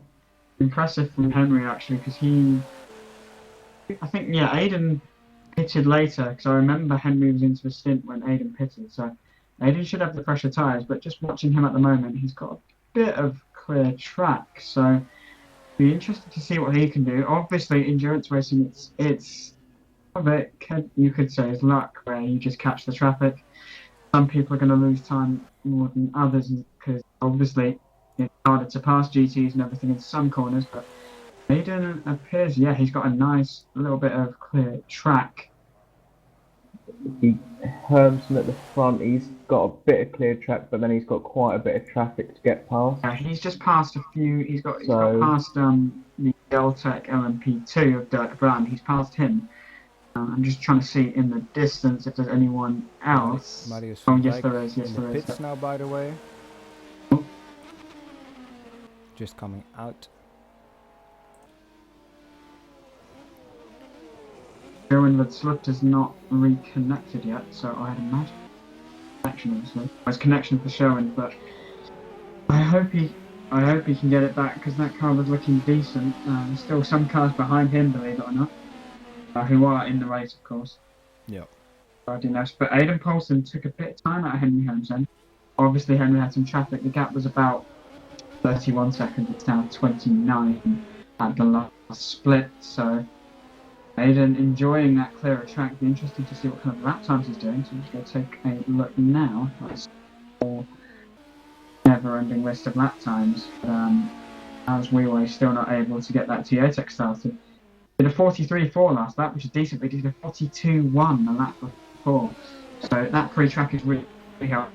42.1 is some decent race pace. I don't know if that's, I mean, for me that was good, but I was doing that with much less rubber on the track, I think, because these guys have been racing about 2 hours or so. They've been obviously doing a lot of running, a lot of cars on track, so I don't know how much the rubber is affecting times. Probably about 100% by now, Yeah, I guess. I think it didn't affect it since like 1 hour in, because it's just maximum since then. Yeah, I think so. Mars Wheeler rejoins the race again, trying to get that T8 started. I'll just take a look at the laps of Henry Hamzen, whose mutter will be cheering him on. The gap is now 28 seconds, so Aidan taking more time, but he's about to hit some traffic. See what Henry does. He did a 46.3, so obviously traffic there. 43.3, then a 42.5. So 40. When he's not in traffic, he's doing mid to high 42s. So he's a bit slower than Aidan, but don't forget Aidan pitted later as he nearly wiped off by a Bravos GT. I think I just saw on the grass. Mars Wheeler still unable to get that car rolling, which is a real shame. I think Henry Hermsen is losing time, not only because of traffic, I think his tyres are starting to wear. Yeah, definitely. So, and Poulsen is definitely taking advantage of that. He's had one more pit stop than Hermsen, and he's starting to catch him. Yeah, Henry Hamzen. Oh, he's got more traffic now. He's got the Alessandro Silva just ahead of him, and then he's got the Dark Racing P2 to overtake, and there's another car ahead as well. Yeah, this is getting rather tasty. So tasty, it's incredible from most people. Trying to make it sound interesting because clearly it needs some action, and I think when Henry comes into the pits, you know, we've seen so many times that although the Zero's kind of got good pace, it's had some mistakes. Poulsen is starting to come across a bit of traffic. He's got one car just ahead of him, and then he's got quite a few cars ahead of that.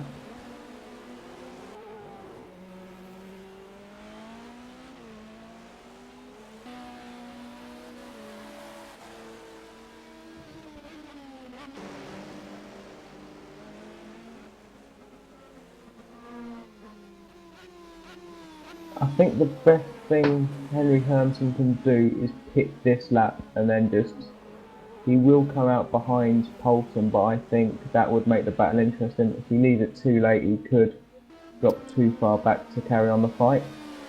We'll just see what the strategy does, because obviously Henry's been running longer. Could close up a bit later.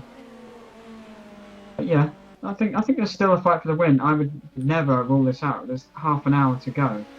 And we've seen so many times where a Zero has crashed or spun. I mean, even the best of these guys like make mistakes. I mean, Henry and Jacques are very, very quick drivers, but doesn't mean they don't make mistakes.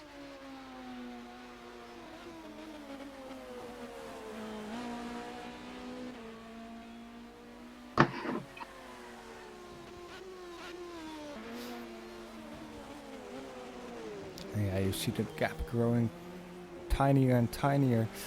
Every lap he's gaining about 1 to 2 seconds a lap. So with 28 minutes remaining, that is about 14, 15 laps.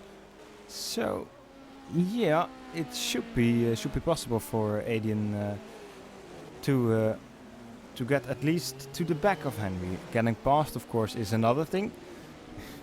It's not that easy to get past as well. I know Henry knows how to defend his position, so it's gonna be a spectacular ending. I hope. Henry is losing he's losing quite a bit of time in sector 1. I don't know if that's down to traffic or what, but I'll have a look where he is in a minute. Henry has got a bit of clear air ahead of him. Mariano Kal, by the way, has caught up to the back of Gerard van der Weijden, and they are just getting past some GT cars now. Mariano Kal, of course, had his pit stop a couple of laps ago. Now has caught up with Gerard van der Weijden, who also had a pit stop not too long ago. You see Mariano Kal braking just that little bit later.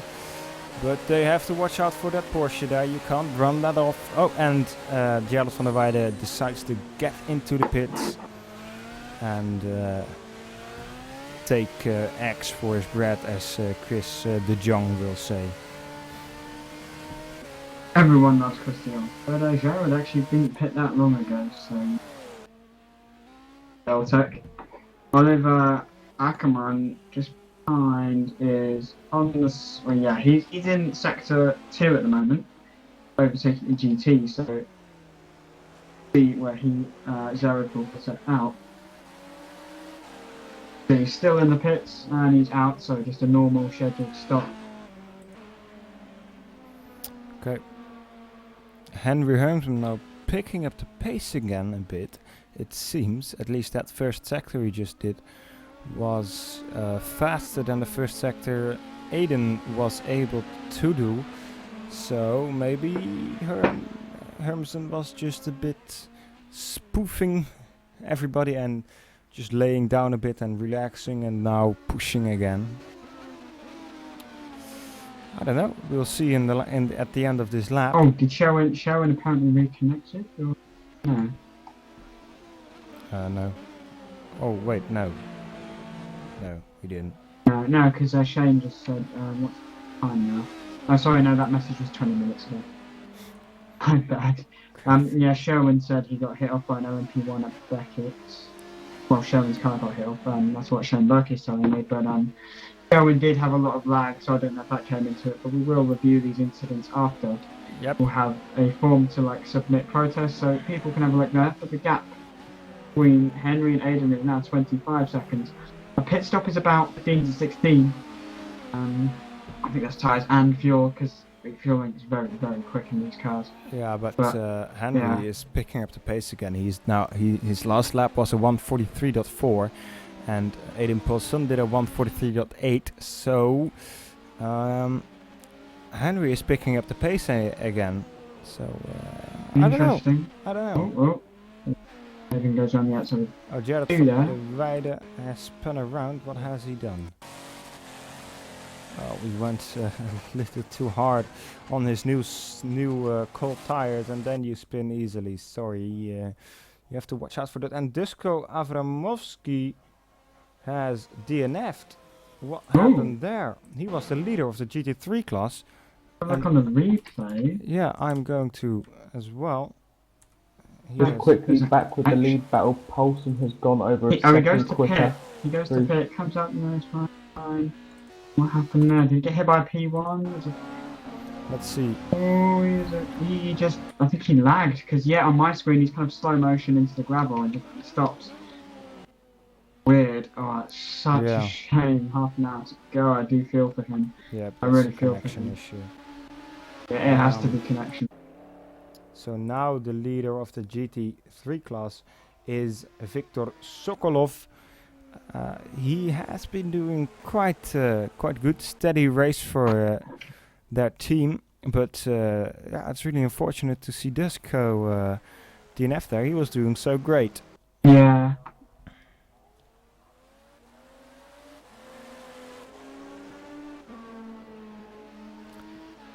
So now just 23 minutes remaining. We have done already 91 laps. Yeah, it's been an amazing race so far. Henry's pitted. Henry pit. Is Henry in the Oh. pits? He's come out. He's just ahead of Poulsen. The battle is now going to start up again. Oh, wow. We got the fight on for the lead, lads. It's 6.5 tenths between Zero Simracing's Henry Hamsen and Galtech's Aidan Poulsen. Has Aidan done a driver swap, or am I imagining things? What? Who was in the car before Aidan? Before Aiden was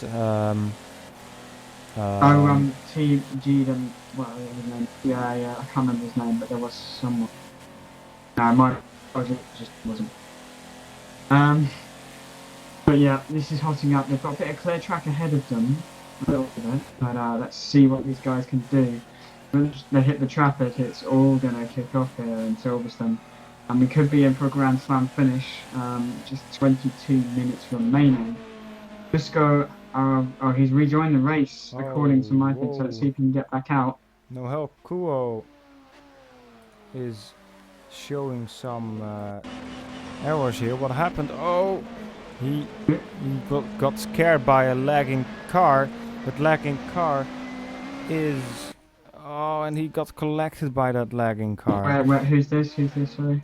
I'm watching Noel Kuhau got spun around by I don't know who. By Sireno Ramos. Gosh, that's messy. Sireno. Oh yeah, he had a lagging Bravos car. Then the car disappeared, and then the car reappeared. Okay, that was lag. Make sure you show that on the replay, because the Bravos guys will probably be pissed. That was lag. That was weird. Most of the cars are fine, so I assume it's just lag on their part. Yeah, it is. Connection went boop. Yep, that's Shane now, so put that there again. The gap now increasing again with Aiden and Henry. Go back to Henry the is back lead. pushing now, and you can clearly see that in his first sector time. It's The a lead is hitting 27.5, faster than what the other guys are doing. Not that much faster, however, but it's a little bit faster. Let's see what Aiden can do, if he can keep up. He lost some time. He's now 2.2 back, but then Henry had to wait behind the P2 through Max and Beckett's. You don't really lose actually waiting behind the P2 there, because they've got like the Rebellion chassis and body, so it's just like really good downforce in that car, really good grip, just power, so they can actually keep up with P1s or anything. What I found anyway, that P2, I think that's the Simtech car, that pulls into the pit lane, but Henry Hamsen holding the gap about 2.2 seconds, might have just increased that a bit now actually. Let's see what the gap is as they come to the line. Aidan Poulsen chasing down Henry, 2.7 as they cross the line, so Henry is pulling away, obviously on fresher tyres. I guess he's probably on S6s now, which is 20 minutes to go. But yeah, stay here. Yeah, is that the same? Wait, did the Bravos car cause collision earlier? Because Shane is telling me in chat that it's the second time an Aston has lagged towards the crash. Yeah, that could be that. Yeah, I never had a problem following them, so maybe that's just something that's developed recently, because they weren't lagging the whole race for sure. No, they weren't. The only car with I saw the leading GT. Miles is constantly trying to rejoin the server, trying to get some laps in for TA Tech, but yeah, they're down at the bottom with all your DNFs. We haven't had as many casualties as I thought, to be honest. We have George Welts, Ricardo, unfortunately. Actually, no, George Welts got DQ. Okay. EQ, that's interesting. Carlos Barreto, me of course, Round Zero Simracing F, and Alex Miles of course, but he's still trying to rejoin and fix that car. Hilario Sousa and Showen Wenceslaus, as we mentioned earlier, but all those cars are out. Unfortunately. Sorry to interrupt you, Will. Going back to the lead battle between Hermsen and Poulsen, Hermsen has put in past the sector through sector 1 and 2. Yeah, he's 4 now seconds pulling clear. out a gap. He is on 4 better seconds time, clear. but Nearly 5 seconds actually, and he's also got also got to overtake a lapped car. That is Georgia Kabita. No, it's not Georgia. No, gone. Of course. But yeah, nice to see that. Yeah, getting straight out of the way for the race leaders. Great stuff. Now Aiden can start thinking about Henry Hermsen, who's also overtaking traffic himself. Shouldn't have any issues though, because obviously you guys are GT, so gonna breeze past them pretty easily there. Filippo Portela, the one driving the sinister race car who Aiden just overtook, did some flipping just a moment ago. I love the replay on the stream at the moment of the car rolling over at the final sector. That's the guy I was talking about. Wow. Okay. Again, you are the crash physics. Obviously, if you guys are watching from the rFactor 2 official page, this is not ISI content. So yeah, don't judge the sim based on this. It is a very immersive experience for sure. As Henry now passed another car, he's coming up to the Bravos car. This is going to be interesting. I don't know how many Bravos cars there are, but yeah, there was a lagging Aston Martin, the Bravos team earlier. So let's see what happens here. Aiden just making his way past the Seawolf Net Race Porsche GT car. But Henry now coming up to the back of a Bravos, which doesn't appear to be lagging. Should be straightforward here, and goes through. Excellent. Yep. Gap still increasing. Oh, it's gone down. It's gone down. It's now 3.5. It was about 4 seconds. For me, it's 3. Yeah, 3.5. It was 5 seconds. 4.3 for me, but I don't know. Henry did drop a bit of time through sector 1 and sector 3 on that lap. So he had some traffic those sectors. But yeah, getting a bit interesting towards the end of the race. Definitely shaping up to be a good last 15 minutes. Yeah.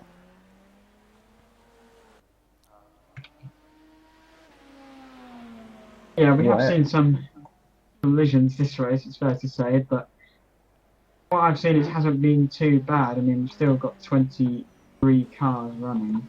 Obviously, Dusko is in 25th, but he's still running because he's managed to get that car back on track, which is great. He's gone past Hilario Sousa because of DNF, of course, but yeah, there's still quite a few cars. I mean, it's the first race, things are going to go wrong sometimes, and learn from it and do better in the second one, but overall, I think it's been pretty positive. See what the gap is. It's now 6.1. Aiden must have dropped a lot of time. He just passed Alessandro Silva in the middle sector, so probably came across them in Maggots and Beckett's, which is, of course, not the best place to catch a GT car. But Henry Hermsen marches on for Zero Sim Racing as they lead closing stages, but obviously anything can happen. Still a lot of cars that he could crash into, or he can make a mistake himself. Aiden Poulsen behind. Dusko Evanoski has rejoined, by the way. I didn't see that. But yeah, he is 3 laps down on the next car. So yeah, it's not gonna be any chance for him anymore. But he's done great, and it's good to see him even still finishing the race. Yeah. Some of the LMP1s have been a bit aggressive, to say the least, with traffic, but yeah, there's going to be some harsher penalties, I think, from now on. Let's make it clear. Track limits have been paid from what I've seen. few instances where people The run next wide. track is Interlagos. That's going to be a real test on the teams. Yeah, and especially my sanity. Or any of the admin sanity is going to be interesting to say the least. So, no better time to enforce tighter rules about overtaking lap traffic when you come to Interlagos. That is going to be traffic and more. But close racing all the way. Let's see, Aidan Poulsen dropping some more time to Henry Hamden. He's got 2 GTs. One is the ISEC GT3, which he is now past, and now he's got the Seawolf. No, it's not the Seawolf. What was KSM Simracing? No, okay, that was. Did you just go to the back of him, or was that a bit of lag? That was lag on your part. Go back on the replay. I didn't see any. Yeah, well, there's somebody driving without a rear wing, by the way. Which car? Mariano Cal. And he. Mariano Cal in 6th place is just going all over the place at Cops. They need to really. Thankfully, there's no one immediately behind them because that could have been quite nasty. But they're gonna have to cut. Why? They're gonna have to cut the track to really. There's no point attempting Magnus and Beckett. You're just a roadblock. Get out of the way. As Mohammed approaches. I hope he can see this. Oh, thank goodness he's kind of out of the tricky section. Oh, don't understeer into it because he's got to stay slow because I know this from experience at Sebring. After like 2.5 hours into my stint, I got on the curb under braking, just lost the car to the rear wing. Thankfully, I only had one sector to do. I was on the racing line. He's not pulling off, thankfully, but yeah, getting a bit close for comfort. But Mariano pulls into the pits. Oliver Ackermann is going to overtake him. He's just being lapped by Henry Hansen.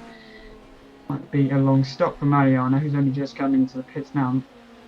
Dan Wojtipka in RGPL is leading LMP2. 8th overall. Good race from RGPL. At the same time, you got a feel for the Simtech/RGPL team. Gap now 10 seconds with 12 minutes to go. Amazing after nearly 3 hours of racing that they're within 10 seconds of each other. Yeah.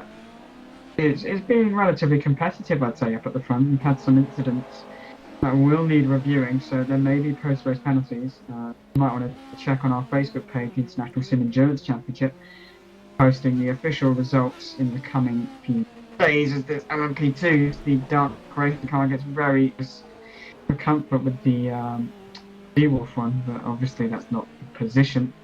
Mariano, however, still in the pits and is now not the last P2 one because there's the Sinister car. Between the leaders now 12 seconds, yeah. I don't think there's Matthews about to be that. No, it's not. It's just RGPL. Hermson's come across a bit of traffic now. Not much, though. But it's not Poulsen much. has got clear track, so. Yeah, but it's in Maggots and Beckett's where you don't really lose time following a P2, and he's now blitzing past on the straight. It's not. There's a couple of cars ahead, but nothing major. We've also got, is that Harris Mohammed behind him? No, it's a Porsche. From what I can see, Porsche on the hang straight. Oh, that's Oliver Ackermann. Sorry, he's obviously a lap down because he was just lapped by Henry. But Mariano is now behind Oliver, and Oliver is just finishing the lap, so it's about half a lap of a gap between 6th and 7th.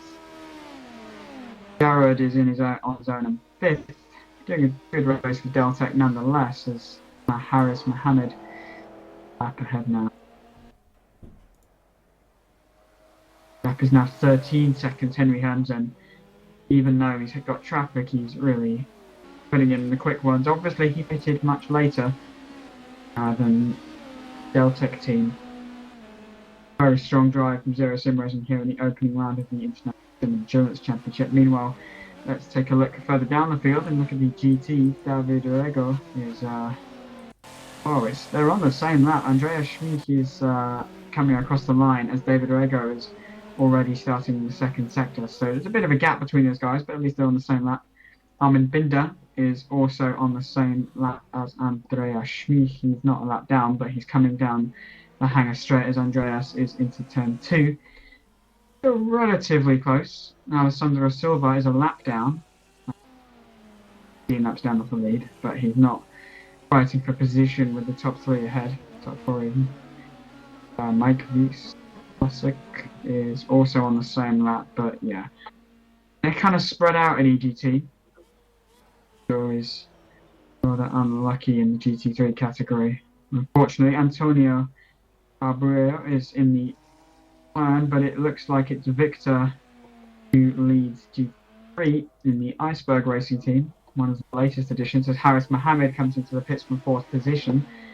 Let's see, Jared van der Vliet is coming through on now as Harris is in the pits, so looks like a fairly routine stop down on the jacks. Andreas Schmid spins. Oh, where's he going? Where's he going? Where's he going? Oh dear, that's not the best place to go. On the fastest part of the track, and there's the leading GT3 car coming through, and he gets out of the way. Sensible stuff from Andrea.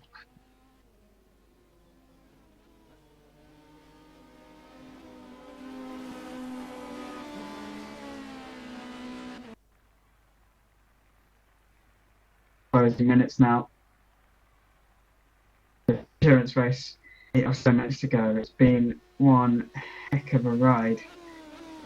Oh, Andreas Schmick, there's a P2 on your inside. That got a bit scary for a moment. Thought there was going to be a spinning cars. Miles Wee still trying to rejoin the race, but I think it's done and dusted for TA Tech. Unfortunately, that blown engine has really cost them in the season opener when they were in a really strong 3rd position, I believe, actually. Yep, they were. I assume Matesh would have come up, but still they could have got 4th or something. I think it's done for TA Tech, unfortunately. Most sponsors of this opening round, of course, powered by TA Tech Solutions. Seen on the trackside adverts, Henry Hamzen. Yeah, I think unless something happens, they've got this done. Unless something really stupid happens, this is done deal. Don't commentator curse them. You know what happened last time when you tried Come on, we're on the same team, buddy. Come on. 0 for the win, yeah. They're gonna win. I've just gone and cursed them. That's great. Henry makes his way through traffic, but it's not very active much. Aidan Paulson got a little bit of clear track. Matej. Yeah, RGPL, the winners, of course, of the 12 hours of Sebring will be raised $100 for the Justin Wilson Children's Fund. But Team RGPL got a 1-2 in that event. But yeah, I was predicting RGPL to run away with it, but Aidan Paulson from Deltec and Zero Simracing have proved us wrong. Great to see that there is some competition. These guys, there are a few guys on the same lap as each other, which is nice as well. And Mariano hits again. Quite sure what for. What? Mariano in 7th position is in the pits, but didn't they just pit a moment ago? He had no rear wing, but I don't know why. Yeah. I think he just pulled into the pits again. I got a blue light signalling they just came into the pits, so weird. But he rejoins the track now in 7th position, 6 laps down. Aidan Paulson kind of took a bit of oh no, I didn't take much. Racing's lead up front, 101 laps completed in this interesting race for sure. Miles Wee logging in as an admin. Just under 4.5 minutes left of this event. Still not over yet, there's still a few cars going for it. What's this? People are saying in the chat they're annoyed at Aiden. I didn't see what happened there. I don't know. I don't. Is he being aggressive with GTs? Because someone just in the chat said Paulson credible pig, and they said dive bombing in turn 1. Okay. I'll check the replay. You can't really dive bomb into turn 1, can you? Dive bombing is only if there's a braking zone. Maybe he meant turn 2. I'm gonna look in the. Oh, hang on. Look, he just dived up the inside of the P2. So, oh yeah, wow. Okay. Felix, if you go to lap 101 for Paulson, he dives up the inside of the LMP2 and just hits poor Stan Potipka. That is, yeah, that's a blatant dive. He goes up the inside at turn 1, the pretty much flat out corner. A little bit of a lift, but obviously because the P1 is much faster there, just, yeah, he goes into the side of him. I don't know if they've got much damage from that. Definitely show that in the replay, because... Yeah, I just did. Found it? Yep. Yeah, it's stupid. That's...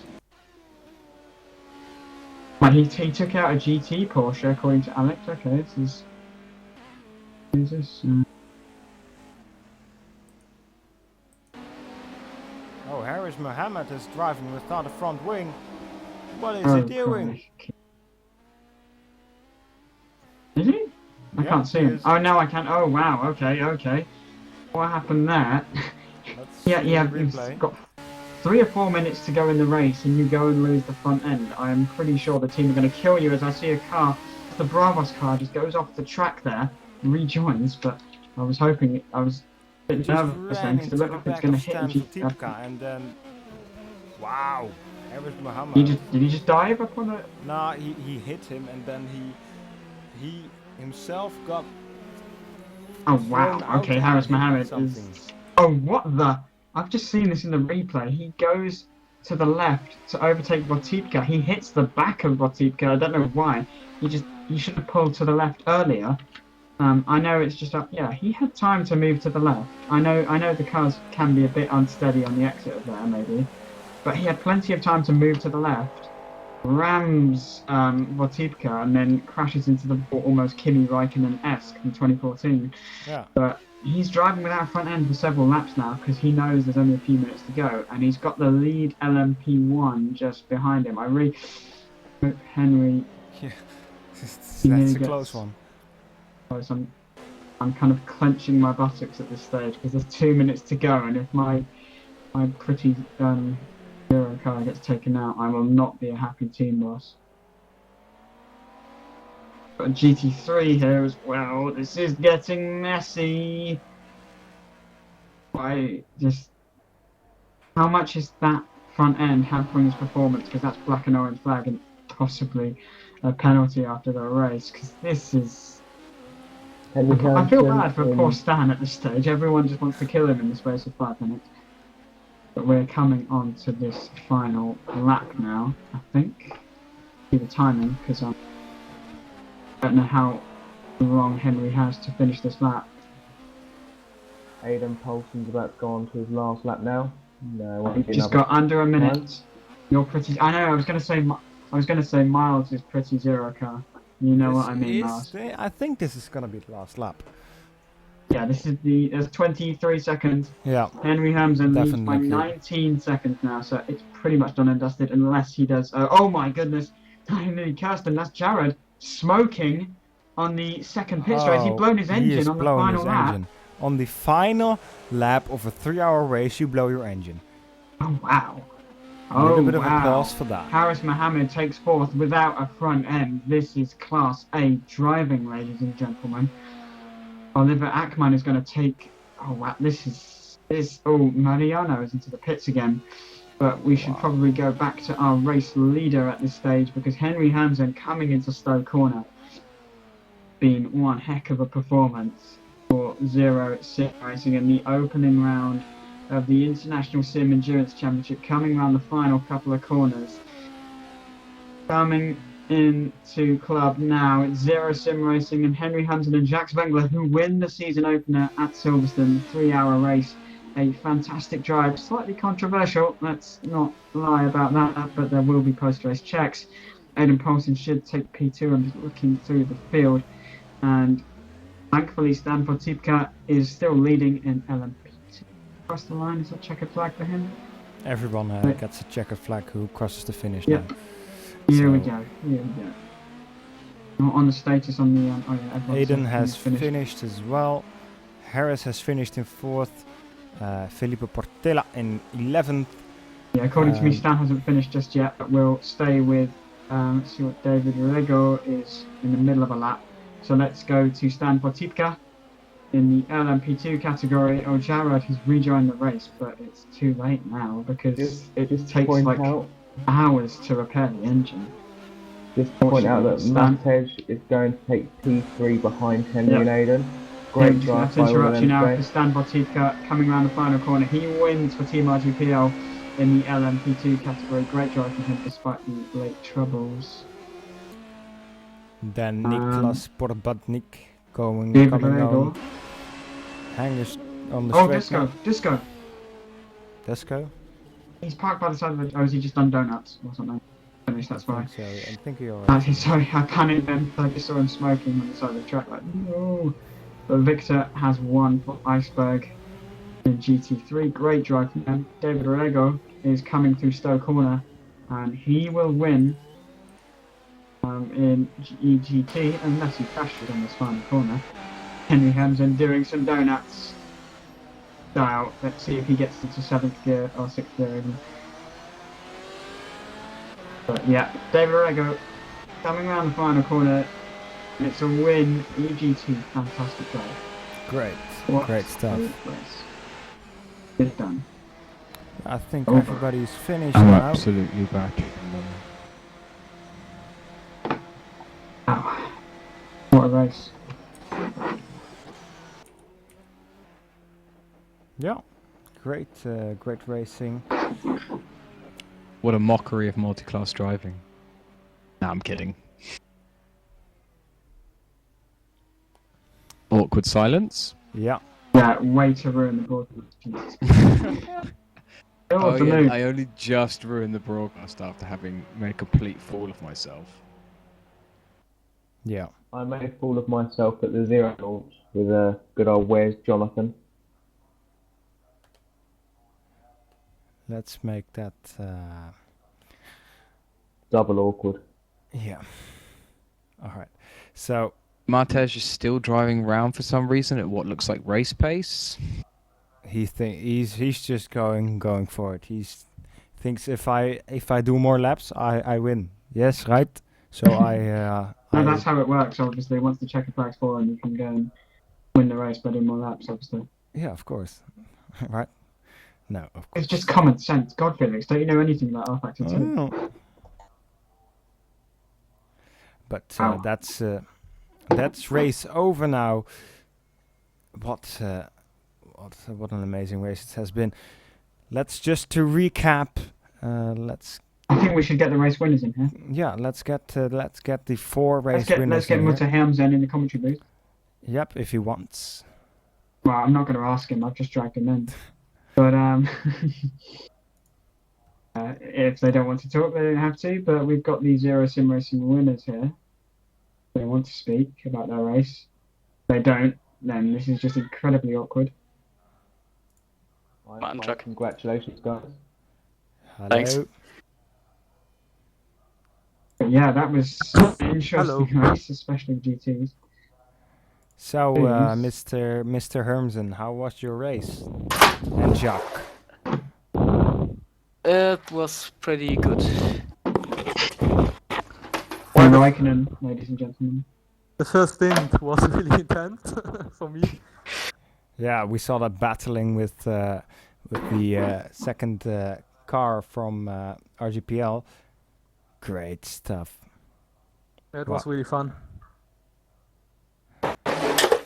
But we had some crashes with GTE, so yeah, that's maybe a down point. Yeah, it's all gonna be looked into in the post-race checks. You were definitely not the only one having some troubles from time to time. So And really, I have to excuse me for the one Ferrari in the first corner for crashing him. If he wants, he can send a message to me because I want to speak to him. If he wants to. So yeah, it's been a long day for all of us, but I think it's it's definitely been worth it for this first round of the Silverstone, of the ISEC Championship, the International Sim Endurance Championship of 2016. The next race will take place in April. just shy of 1 month, or just more than 1 month? 9th of April. 9th of April. So that's just a little bit more than 1 month. We will be driving at Interlagos then it will be 4 hours or 3 as well. No, it's still 3 hours, I think. All right, still 3 hours. So in Brazil at Interlagos, an even harder track than this Silverstone, in my opinion. So that's going to be exciting as well. We are going to, prepare for that even better than we did for this race. And believe me, we prepared really, really hard for this first race. If you're a driver and you think there is some need, or you had a crash with someone, you can go to the forums and there will be some sort of protest form up. And yeah, we will all get to handle that. We've got enough time for that before the next round. I want to again thank our sponsors, of course, XtremeRPM, who all made possible for this league to exist at the moment. On Wheels TV, of course, for the excellent media coverage. TA Tech, of course, can't forget those guys. And I'm forgetting someone. Am I not? Wait. Hello? Am I forgetting a sponsor? I think I am. Which ones have you said? XtremeRPM. Thrustmaster, of course, also the sponsor of XtremeRPM, so also our sponsor, and Image Space Incorporated. Yeah, without those guys, we couldn't have done this. And of course, without the drivers, it would have been kind of awkward to race. So I really want to thank all the drivers, and I believe we had like 80 drivers signed up already in total. So yeah, thank you all for signing up and racing today with us. And of course, the ones that have viewed our live stream for all this time. Really, we appreciate it, and without you guys, Simracing wouldn't exist. And I hope to see you all very soon, in about a month's time. And let's make it even better than Miles and Alex as well. Thank you. Alex is already gone, I believe, but all the guys that helped with the broadcast as well. Thank you very much, and yeah, that's it, I think. So yeah, I hope to see you very soon in the next round of the International Sim Endurance Championship 2016.